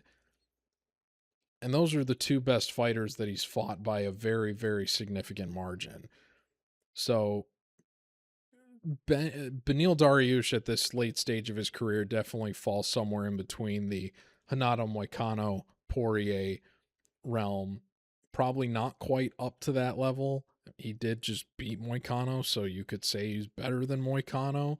I don't know if you would put him on the level of Poirier. Probably not. But compared to the Ismael Bonfims and Gabriel Mirandas and Nicholas Stoltzes and Thiago Moiseses and the Kyle Prepelics of the world, yeah, I think Dariush is probably a few levels up above those guys and probably finishes all of them similarly to how Benoit Saint Denis did. So this is, I got to go with the underdog here. And I do it recognizing that I keep getting burned fading BSD, whether it's him as an underdog or him as a favorite. And of course, the one time that I actually took him as a favorite when he was fighting Dustin Poirier, he lost that fight too. The only correct read I've ever had on a Moicano fight or on a BSD fight was when I took the under 2.5 rounds when he fought Moicano, and that was thankfully bailed out to a certain extent by a doctor's stoppage at the end of the second round. The Prepelic fight, I told people to stay away from. Everybody was hammering the under, and I cautioned people. I said, this might get extended a little bit. I would think I would just stay away from this one, and I think Prepelic was a last-minute fill-in, too, to keep BSD on the card, and that fight went over by 5 seconds. So this guy is a tougher read than I think a lot of people want to admit, man, especially if you're a data-focused fighter and you're somebody that values experience going the distance and success going the distance the way that I do.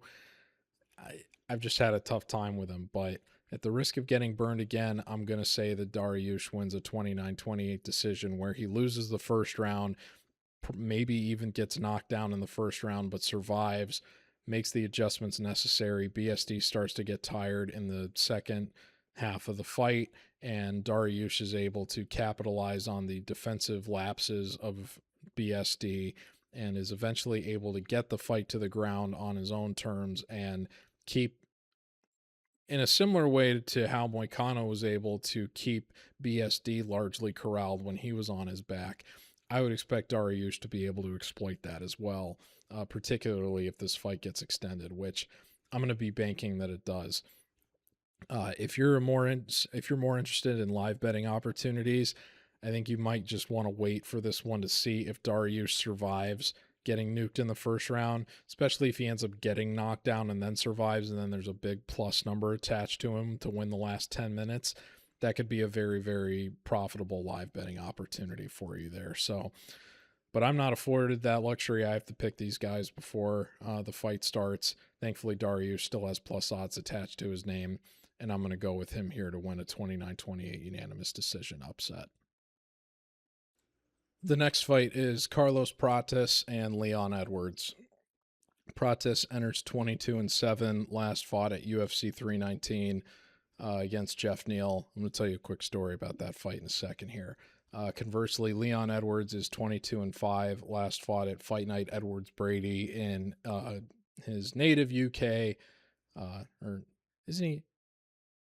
No, I think he's a native of Jamaica and then moved to the UK. So repatriated United Kingdom resident, we'll call him. But in any event, is coming off of arguably I don't want to say the Bilal Muhammad performance was outright bad. I think he clearly lost that fight, but some people would say that he won 2 rounds pretty clearly of that one, but he also lost 3 rounds, I think, pretty decisively, in spite of what the Michael Bispings of the world will tell you. But the Sean Brady fight was easily the worst performance of his career. I mean, absolutely got dominated. There was one, I think the second or third round, he gave up almost 5 full minutes of control time and didn't land a single, not even a total strike, just looked very resigned to defeat in that fight. In a similar way to where when he was giving up position to Bilal in his fight, he looked kind of mentally checked out of rounds, even though he ended up coming back and having stronger rounds. I think the third, he was able to reverse position on Muhammad and take his back. And I think the fifth, he was having some late success after getting top position. But in rounds 1, 2, and 4, where he had gotten taken down and controlled, he very much just looked like resigned and checked out in the same way that he did for almost the entirety of the Brady fight. So I think that's very concerning, even though Prates isn't a grappler. Anyway, so obviously I've said a couple times, I think, on this card, I was attending 319. I did go. I had the same seats that I did for when I went to UFC 287. So I was sitting on the front row of the stands, about maybe 30, probably more than 30, maybe more like 50 feet behind the commentary table. So right before Neal versus Prates, I went to go use the restroom because I had been there. This was the first time of all the events I went to where I went for the entire card. I didn't want to miss a single fight. So been drinking a lot of beer at that point. By the way, big letdown that I thought, in case you're thinking about getting one of these front row seats, I went to 287, and the best part of that event was that we had waiters coming up to us in the front row, and like we could do remote credit card payments, and they would go get us beer.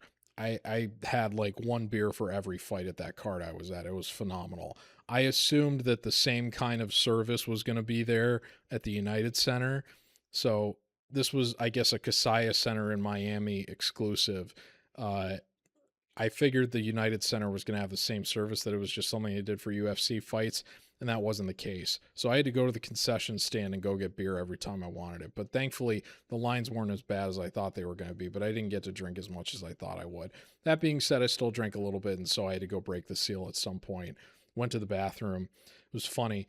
I didn't know it at the time, but I was actually standing in line next to Brady from DFS by the numbers, but I didn't know if it was him or not, so I didn't want to introduce myself because the guy, I didn't realize he was as tall as he is, I guess, in real life. And then when I was listening to one of their Stat Digger shows a little bit while ago, he said he just kind of casually dropped that he was 6'4", and then when he said that, I was like, okay, I was definitely standing next to him at that point. But I didn't want to go up and say, hey, I'm a fellow capper, nice to meet you in this bathroom while we're waiting to take a piss.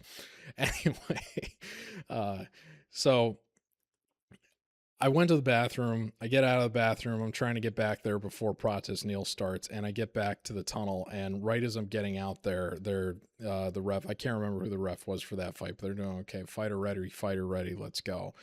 And so they start. So I'm like, oh crap. Okay, I don't want to go. I don't want to go through the row and be standing up and like blocking people while I'm trying to get back to my seat. So I'm comfortable just watching this from this vantage point. Neil's probably not going to get knocked out in the first round, so it's not a big deal. So I'm standing up in the tunnel waiting to get back to my seat, and I'm standing around with like all the ushers and everything. Um, and I'm waiting for the round to end, and Protest is obviously kind of handling business. And then that spinning elbow happens at the gun, and the building just explodes. And not only does the building explode, but it's funny. I grew up in Chicago, which is one of the reasons I went to 319. And so I've been to the UC several times for Chicago Bulls games. And even when, players are like dunking or going off or whatever, the ushers are the staff that works those events at the UC are always they're never watching the action. They're never really like they're not really emoting. They basically feel like they've seen it all. When Protest got that knockout, it was the first time that I've ever seen not just one or a handful, but every single member of that United Center staff lost their mind in unison with the crowd.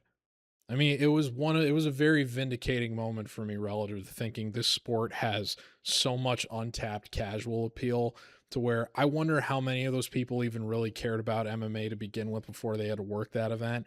And then them seeing that, everybody lost their mind. Thankfully, then I got back to my seat where my brother was still sitting, so he got to see it actually from the front row vantage point. I had a perfect vantage point, though, like basically a perfect bird's eye view of where it happened. So I wasn't terribly upset. And then obviously the next fight afterwards, Lerone Murphy does the same thing to Erin Pico, and the building goes even crazier because they just saw back-to-back spinning elbow knockouts for the first time in UFC history. And at that point, it was only like the 9th and 10th spinning elbow knockouts that had ever happened in the UFC, even though everybody's calling this the year of the spinning elbow. What was really crazy for me coming out of that event was that I saw so many people saying that they thought the Murphy elbow was better than the Protest one. I couldn't disagree anymore. For him to do that to a more established UFC name like Neil and to do it at the horn in the way that he did was, I mean, this guy Protest, I think there's so much star potential here. I think there are people, especially, there's the whole bit with like the cigarettes and everything before and after fights. There's a reason this guy is on the main card for MSG.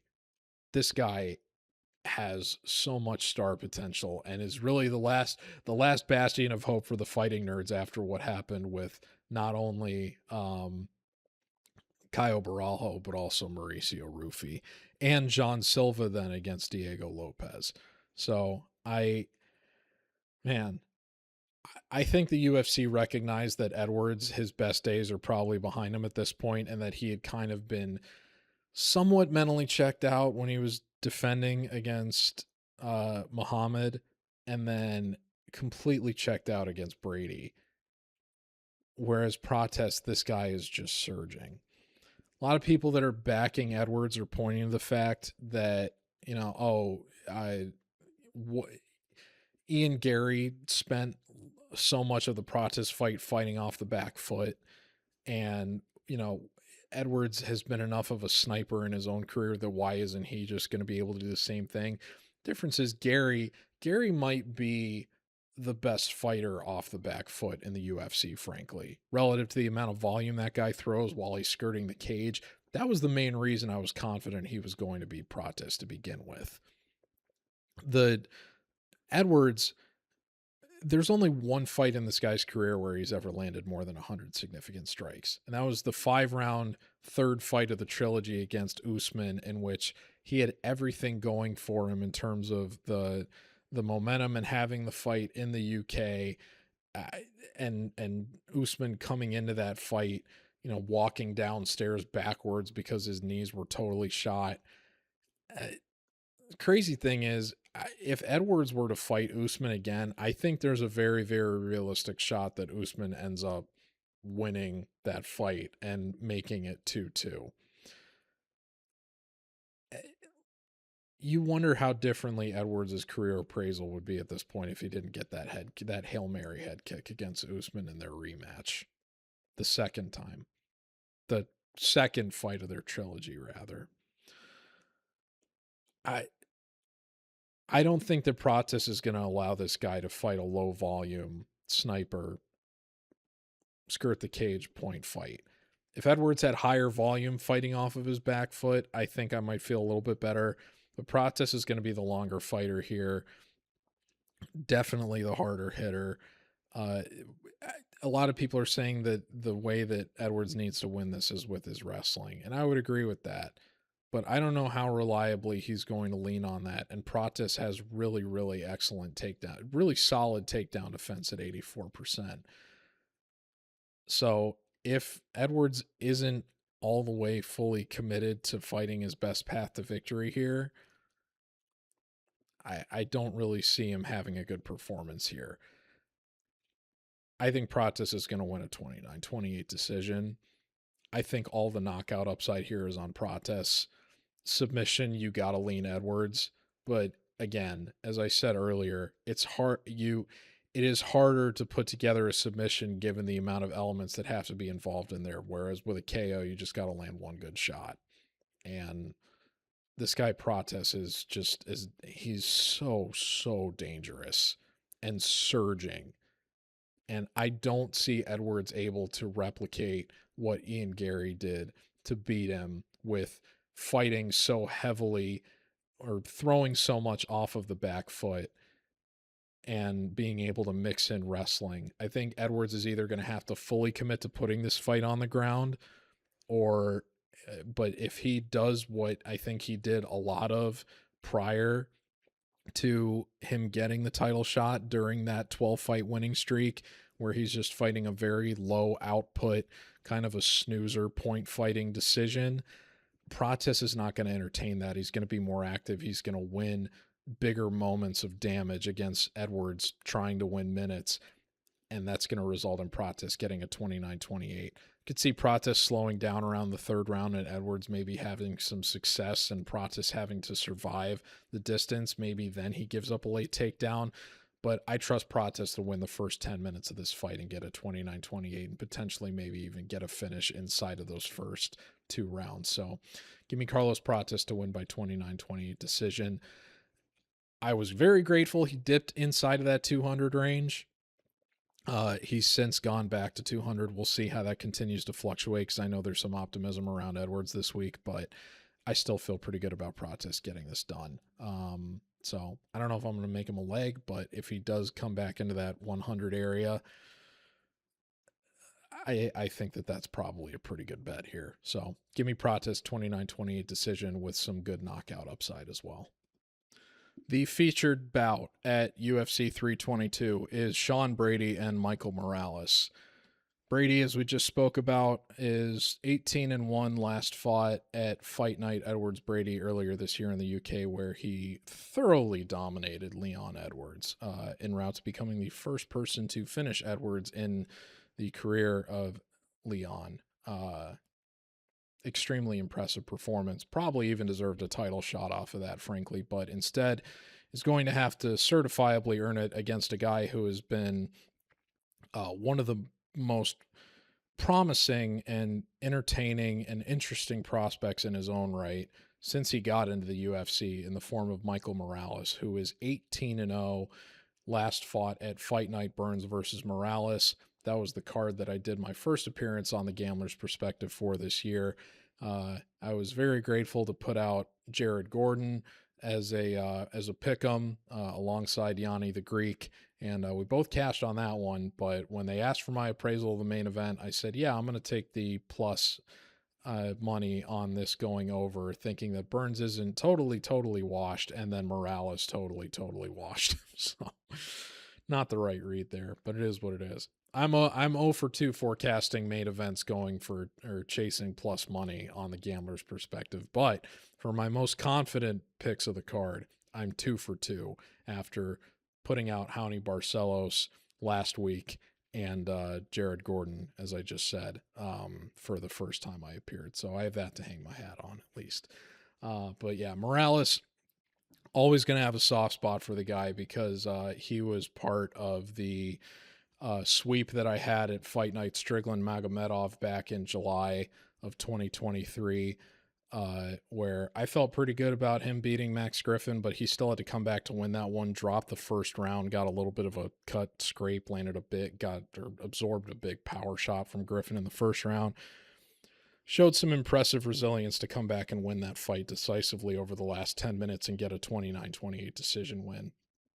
Then followed that up with a win over Jake Matheus. The Magny fight, I think, was a little bit more hairy than people remember in the beginning, just because he was getting held against the fence so much and then kind of landed one of those inexplicable knockdowns out of a clinch where, kind of foreshadowed the year of the reverse elbow, where he got a spinning elbow out of a clinch break that led to a fight-ending sequence for Morales on the ground. This is a tough call, man. I can't blame anybody for taking Morales as an underdog here because, like I said, I got a soft spot for the guy, and I really think that the sky is the limit for this dude. Training at a really good gym in Entram, which I believe is the one that Diego Lopez helps coach out of. A lot of good fighters coming out of that gym in recent years. Sky is dangerous, and he's only 26, so he's not even, you could say he's not even close to his prime yet, that we're still arguably 3 or 4 years away from that. The difference is Brady is in his prime now, and the improvements that we need to see Brady make, he has.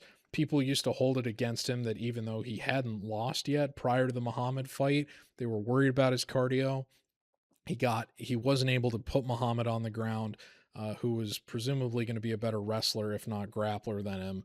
But that largely turned into a striking match, and then he got finished by Muhammad, which, a lot of people like to joke Muhammad is remember the decision. It's, pretty embarrassing to get finished by that guy. But, people were coming out of that fight were like, oh, the cardio concern now has been validated. How do we really feel about this guy going forward? All that guy does then is come out, and I know he gave up position to Gastelum at one point when they were fighting, but I mean, to submit Gastelum and, finish a guy that has otherwise been highly durable throughout his own MMA career, and his bounce back effort was very impressive. 50-45's Gilbert Burns in a main event last year. And then obviously, again, first fighter to ever finish Leon Edwards, and does it in completely smothering dominant fashion in Edwards' home territory. I mean, what used to be a weakness for Brady in the minds of some has now been turned into a strength. This guy has the cardio to support the grappling heavy style game plan that he wants to deploy. And even as good as Morales is, I don't think that he has had to face a takedown threat yet the way that Brady is going to be relentlessly pursuing after it. And Brady has made enough strides in the striking where I think that he will be able to keep himself out of certifiable danger against Morales, despite how hard Morales hits. Now, one thing that really has thrown me for a loop here is Morales is so good in scrambles. And so I trust that he's not going to accept bottom position against Brady. The thing is, Brady is just so good at flowing to positions and anticipating where his opponent wants to go that I think he's going to be able to retain dominant position on Morales when he's able to get it. God, this is just such a great matchup. It's tough to call. Ultimately, Brady has the better experience, more than twice as much experience going the distance, the more well-rounded skill set, clearly more upside for a submission. I think Morales has the better knockout upside. I think Brady has the better submission upside. And even though neither of these guys has ever lost going the distance, the fact that Brady has twice as much experience going to decisions than Morales does makes me think that Brady's got a little bit more upside. The longer this fight goes, the better that you feel about Brady. So again, this could be another really good live betting opportunity where you wait to see how, if he's able to get out of round one without getting nuked by Morales. But, again, I hate invoking colloquialisms, but, I give a shout out to Dan Levy, who just hit 10,000 subscribers on YouTube for Half the Battle, showed love to the last episode of the RAXPOD that I did, so I'm very grateful for that. He's got a phrase that he likes to invoke where he says, you got to crush the grapes before you drink the wine. Brady had his grape crushing moment against Muhammad and has since bounced back to where he's in realistic title shot contention. Now, Morales probably going to get a title shot if he wins this fight, but the guy's 18-0 at this point at 26 years old. The grape crushing moment hasn't quite happened yet for him. I think that if it's going to happen before he gets a title shot, it presumably has to happen here. So if you're a long-term believer in guys paying their dues before they get what's ultimately coming for them in the long term of their career relative to title aspirations, this is Brady's moment. Morales hasn't quite in his prime yet. Brady is in his prime right now and has made the improvements to be great. And I think that he is going to get a 29-28 decision here. I know I'm picking a lot of 29-28 decisions, and I know that we want to see largely finishes. I could see Brady getting a submission in the second half of this fight as well, depending on if he's able to successfully take Morales' back, which we've seen Morales willingly give up his back in multiple fights before. And that's my point in terms of him. I think I can see him scrambling off of his back, but in the process of giving up his back, if you do give up your back to Brady, it's one of the most dangerous fighters in the UFC to do that against, and I expect Brady to be able to exploit that if it happens. So give me Brady 29-28 decision, but submission win wouldn't surprise me. I think Morales, if he's going to win this, he's kind of got to thread a needle in terms of knocking him out in the first 5 minutes, but he's obviously dangerous enough to make that happen. And we've seen Brady knocked out before, just not in the first round. So give me Brady to win 29-28 and get a title shot against the winner of tonight's main event, regardless of who it is, immediately after this. The co-main event at UFC 322 is Valentina Shevchenko and Zhang Weili. If we weren't anticipating Amanda Nunes versus Kayla Harrison, you could easily make the case that this is the most anticipated women's MMA event of all time. I'm more excited for this one than I am the main event, if I'm being totally honest. If for nothing else, then it's a more competitively lined fight. Shevchenko is 25-4-1, last fought against Manon Fiorot at UFC 315. So this is her second straight event, actually. I hadn't even considered this, where she is co-main eventing alongside Jack Della Maddalena. Was defending her title as an underdog in that fight against Fiorot. Broke Fiorot's nose in the first round, got a knockdown against Fiorot in the third round of that. Maybe it was the fourth round. I think it was the fourth round, actually, of that fight. Most people scored that fight 48-47. There's this weird contingent of MMA fans that are hardcore. It's mostly hardcore fans. My estimation is that casual fans adore this woman. I'm particularly fond of her myself. I love that video of her dancing to that song "Good Luck" by the Bell. I think it's the Bells. I think the band's name. I don't know what the band song is called. "Good Luck." It's a great video. Frankly, I'm not going to go too far into it. I think it's very. I hate when she wears makeup, because I think that she's one of the rare instances of a woman that is substantially more attractive, like substantially, without makeup than she is with makeup. I wish that she would just do the all natural look all the time, because that is a beautiful woman, regardless of how you slice it.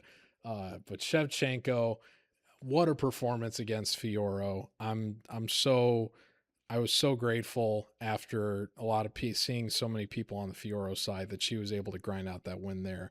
And it makes me feel honestly pretty confident about her in this spot. I just tipped my pick, spoiler alert. Zhang Weili, I faded her against Tatiana Suarez in her last appearance, but she comes in 26-3 after basically clearing out strawweight, vacated her title, paving the way for Mackenzie Dern to become UFC champion.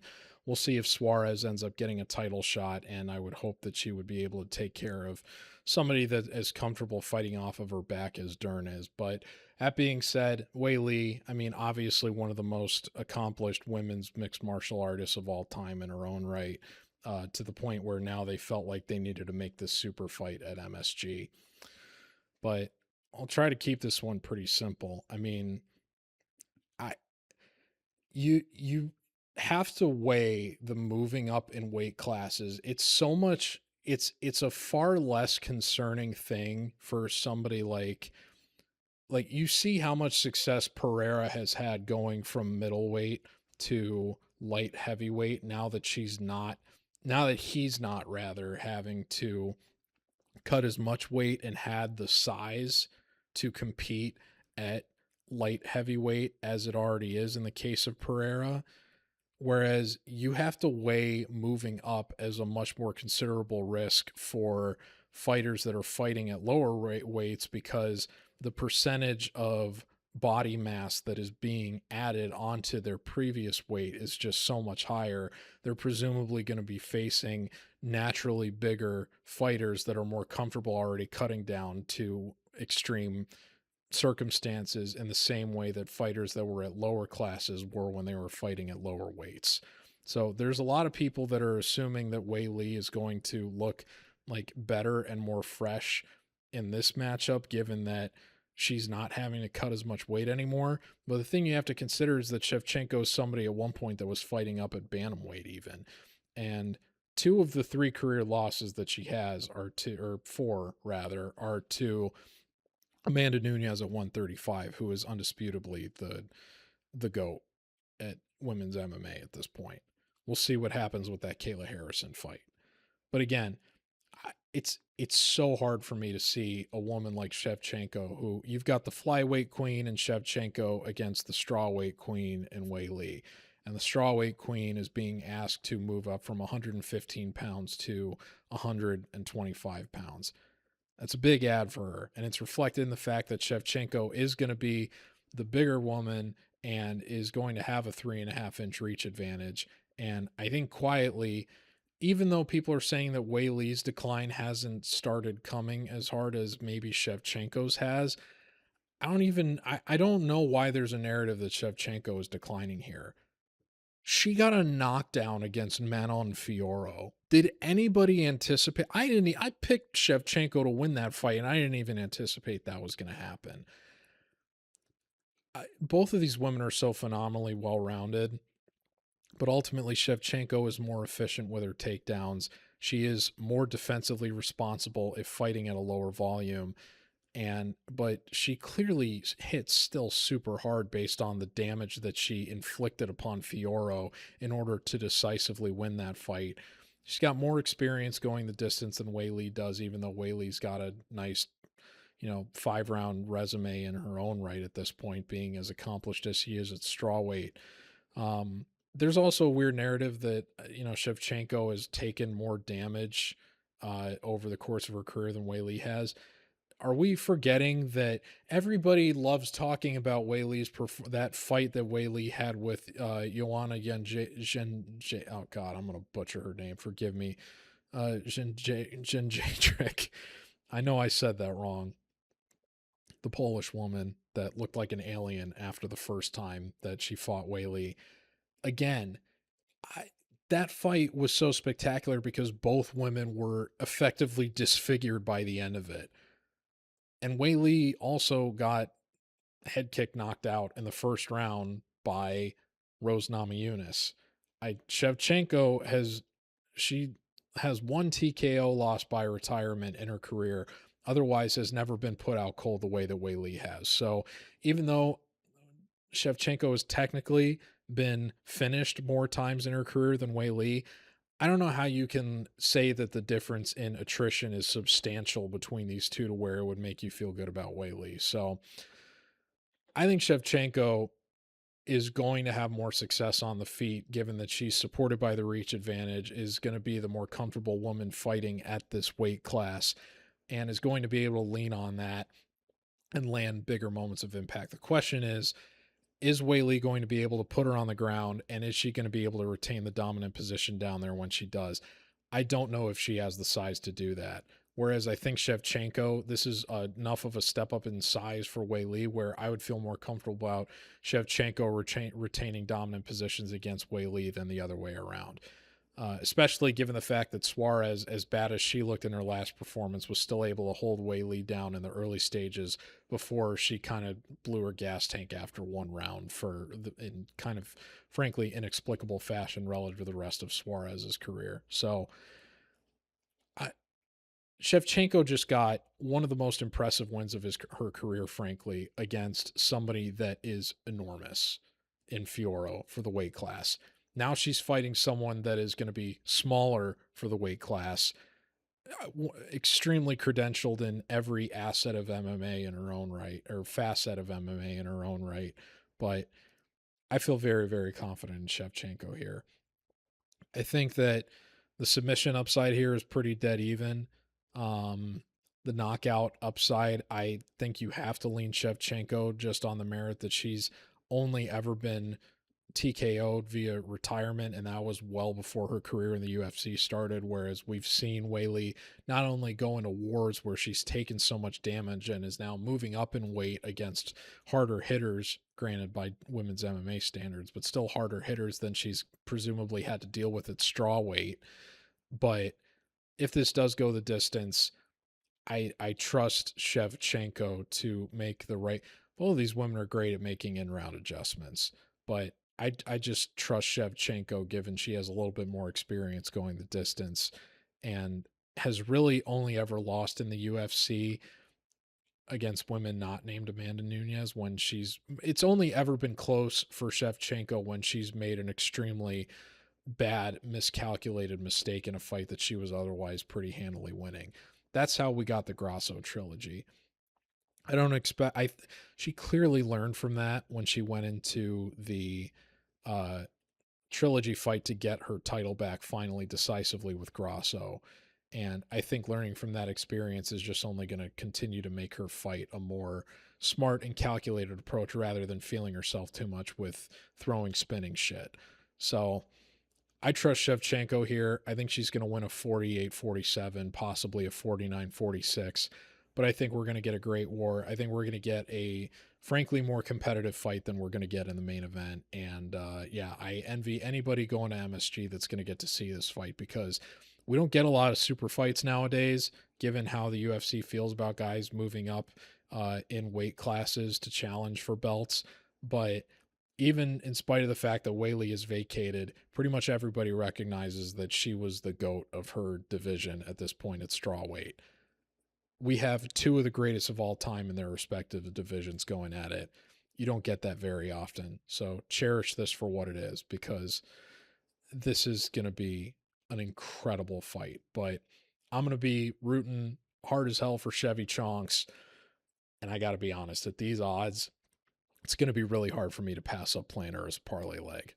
So it's probably the way that I'm leaning at this point in terms of evaluation, but let's see how it goes on the scale, and we'll see what happens Friday over the course of the week. And I'm going to take in some more opinions from other people as well in terms of whether they like Chevy Chonks or Weili. I've seen a lot of people on the Weili side, but just given all the variables I look at, I'm not feeling too confident in her. I feel much more confident in Shevchenko. So give me Valentina to Ann Still, and hey, you know, if Kayla Harrison ends up beating Amanda Nunes, maybe we might have another super fight at some point with Chevy moving back up to 135 in the future. Although I don't like that fight for her against Kayla Harrison. And now we come to the main event. Jack Della Maddalena and Islam Makhachev. Della Maddalena, 18-2, became the champion at UFC 315 earlier this year. I got to be honest. You know, there's three guys on this card that I have had a hell of a time trying to fade. Chepe Mariscal, Benoit Saint Denis, and Mr. Jack Della Maddalena. I've been on the Della Maddalena side one time in his entire UFC run, and it was when he fought Ramazan Emeev at UFC 275, all the way back in June of 2022. I've told the Pete Rodrigues story on this podcast before, so I'm not going to go into that again. But that was one of the instances where I was like, wow, you can get some really bad advice on the internet in terms of if you're just looking for fights where you're just kind of casually trying to get opinions. I wonder how much better the content in this space could be if I tried to contribute to it. But yeah, I don't remember what my side was for the Danny Roberts fight. I can't imagine I would have picked Danny Roberts.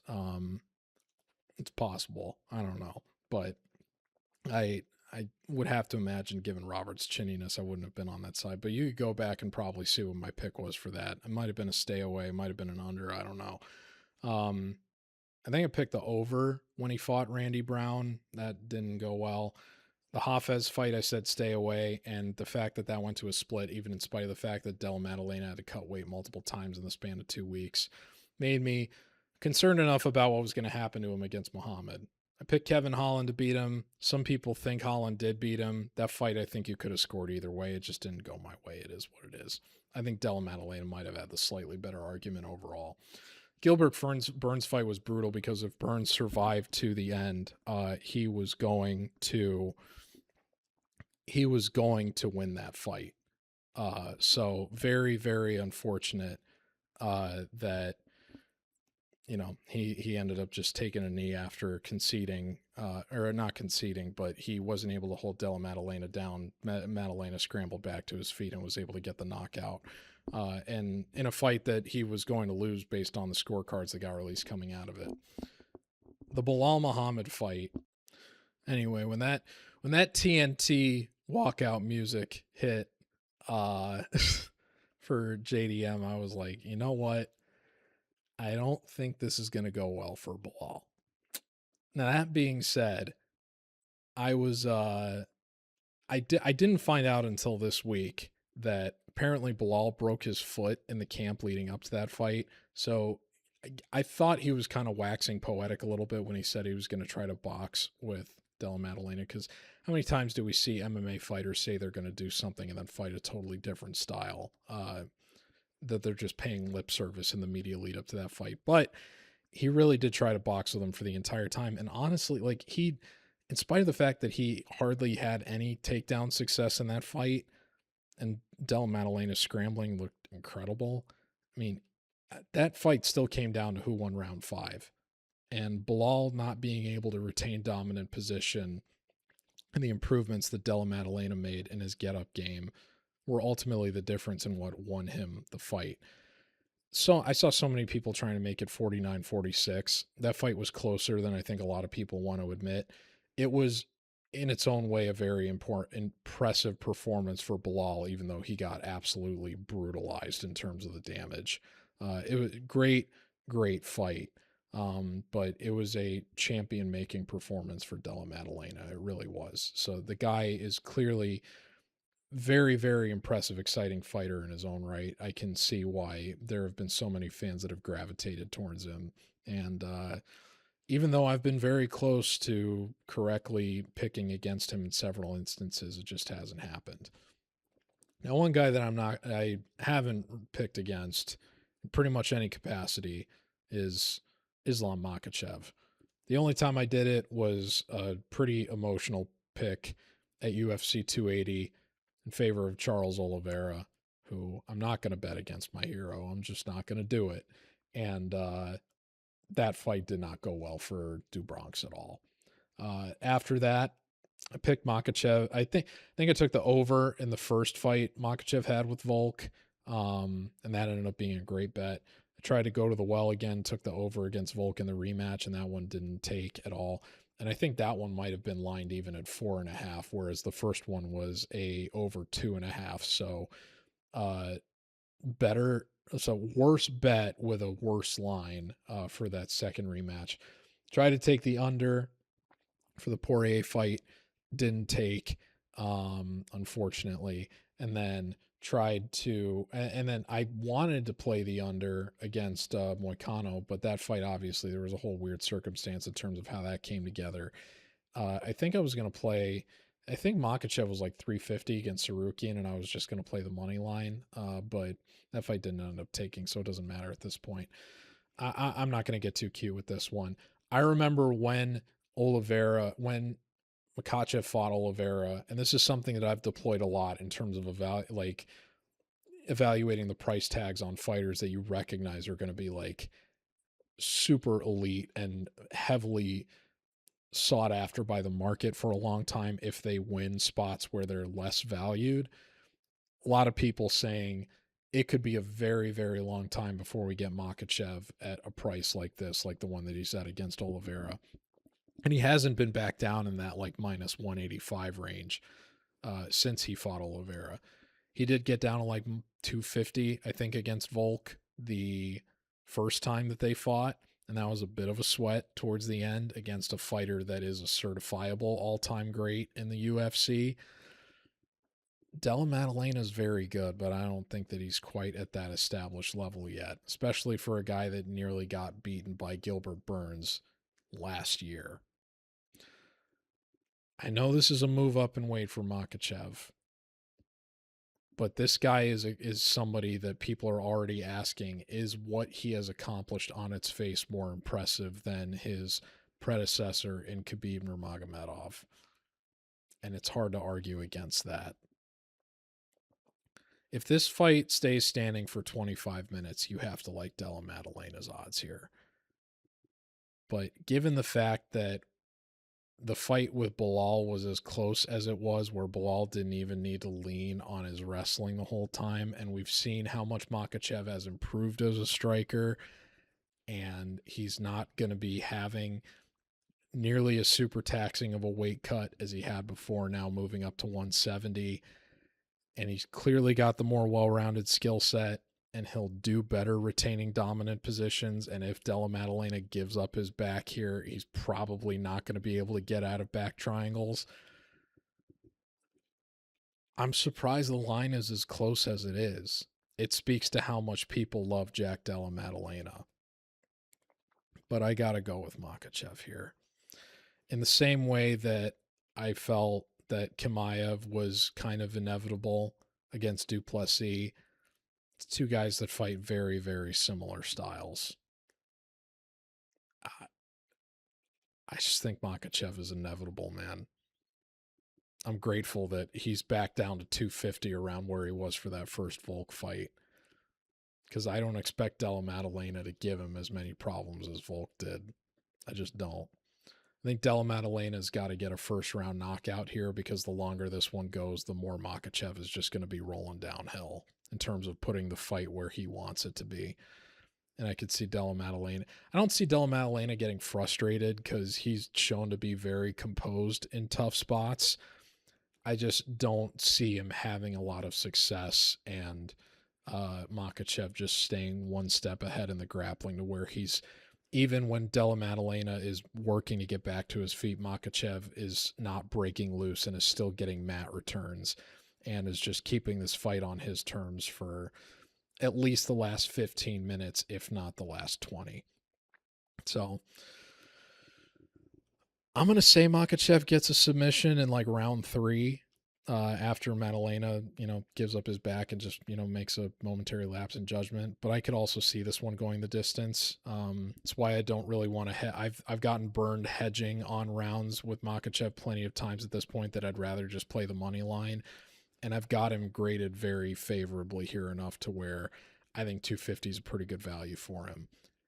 I can't pass him up on him in this odds. I'm feeling very similarly to how I did about this one to how I did with Chimaev against Duplessis, and I made Chimaev a parlay leg for that one pretty confidently. I got to do the same thing with Makhachev here. So kind of hate putting both of the co-mains in as parlay legs, but at the same time, those are the two fights that I feel most confidently about this week, and it gives me the opportunity to, if I'm still live, depending on who I choose to play further down the card, I can enjoy not bowing out early if something like, God forbid, what happens with the last pay-per-view where I say, yeah, Jacqueline Cavalcante is going to handle Mizuki, and everybody thinks the same thing, barring, a couple speculative bettors, given Mizuki hadn't fought in like 2.5 years or something. And then Cavalcante has an enormous letdown performance, and then, oh, I'm out for the rest of the day. That kind of stinks. So I feel very confident in Makhachev, though. And yeah, I'm confident enough that I'm looking more forward to the co-main than the main event, because I don't expect it to be as competitive as a fight as people are expecting, but maybe I'm wrong. But even if in a competitive situation where it could be like 2-2 going into the fifth, Makhachev is just too well-rounded relative to what Della Maddalena presents. Della Maddalena's got to get an early finish here, or I think he's in big trouble. So it's a shame that he's, just became champion and is, in my estimation, going to lose his belt right away to somebody that's probably going to dominate a lot of the division. But welterweight is so unbelievably deep. There's so many interesting fights for Makhachev, and there'll be interesting opportunities for Della Maddalena to fight a lot of these guys as well. Can you imagine like a Della Maddalena versus Michael Morales fight if both of these guys lose? Like, that's a fight that you got to put on, like, featured bout at International Fight Week, or possibly co-main event for next year. I would keep both those guys on the shelf in the event they lose and then put them in that fight for next year. And I think that would be phenomenal. And please make that 5 rounds. But we'll see what happens. In any event, Makhachev round 3 sub is going to be my pick. Decision win for him wouldn't surprise me, though, either. And that's going to do it for the MMA RAXPOD. Thank you very much for tuning in. Let me give you one more reminder to please like, share, comment on this video, please. Again, I'm never going to ask for your money. It doesn't cost you anything to engage and support the channel and the platform. And we're clearly in a good spot, because I don't think I would keep doing this show for the UFC if people weren't at least interested in what I had to say. So if you're one of the people that's been there from the early jump, thank you very much. If this is your first time tuning in, I'm grateful for it and hope to have you back. We'll be back for UFC 323, which I believe will be early December.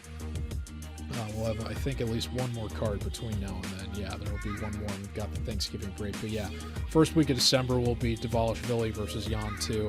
Not really... 2 cards in a row where I'm more interested in the co-main event than the main event. As much as I love Peter Yan, obviously, with the way that Merab kind of dog-walked him in that first fight, I don't know how good you can feel about that one.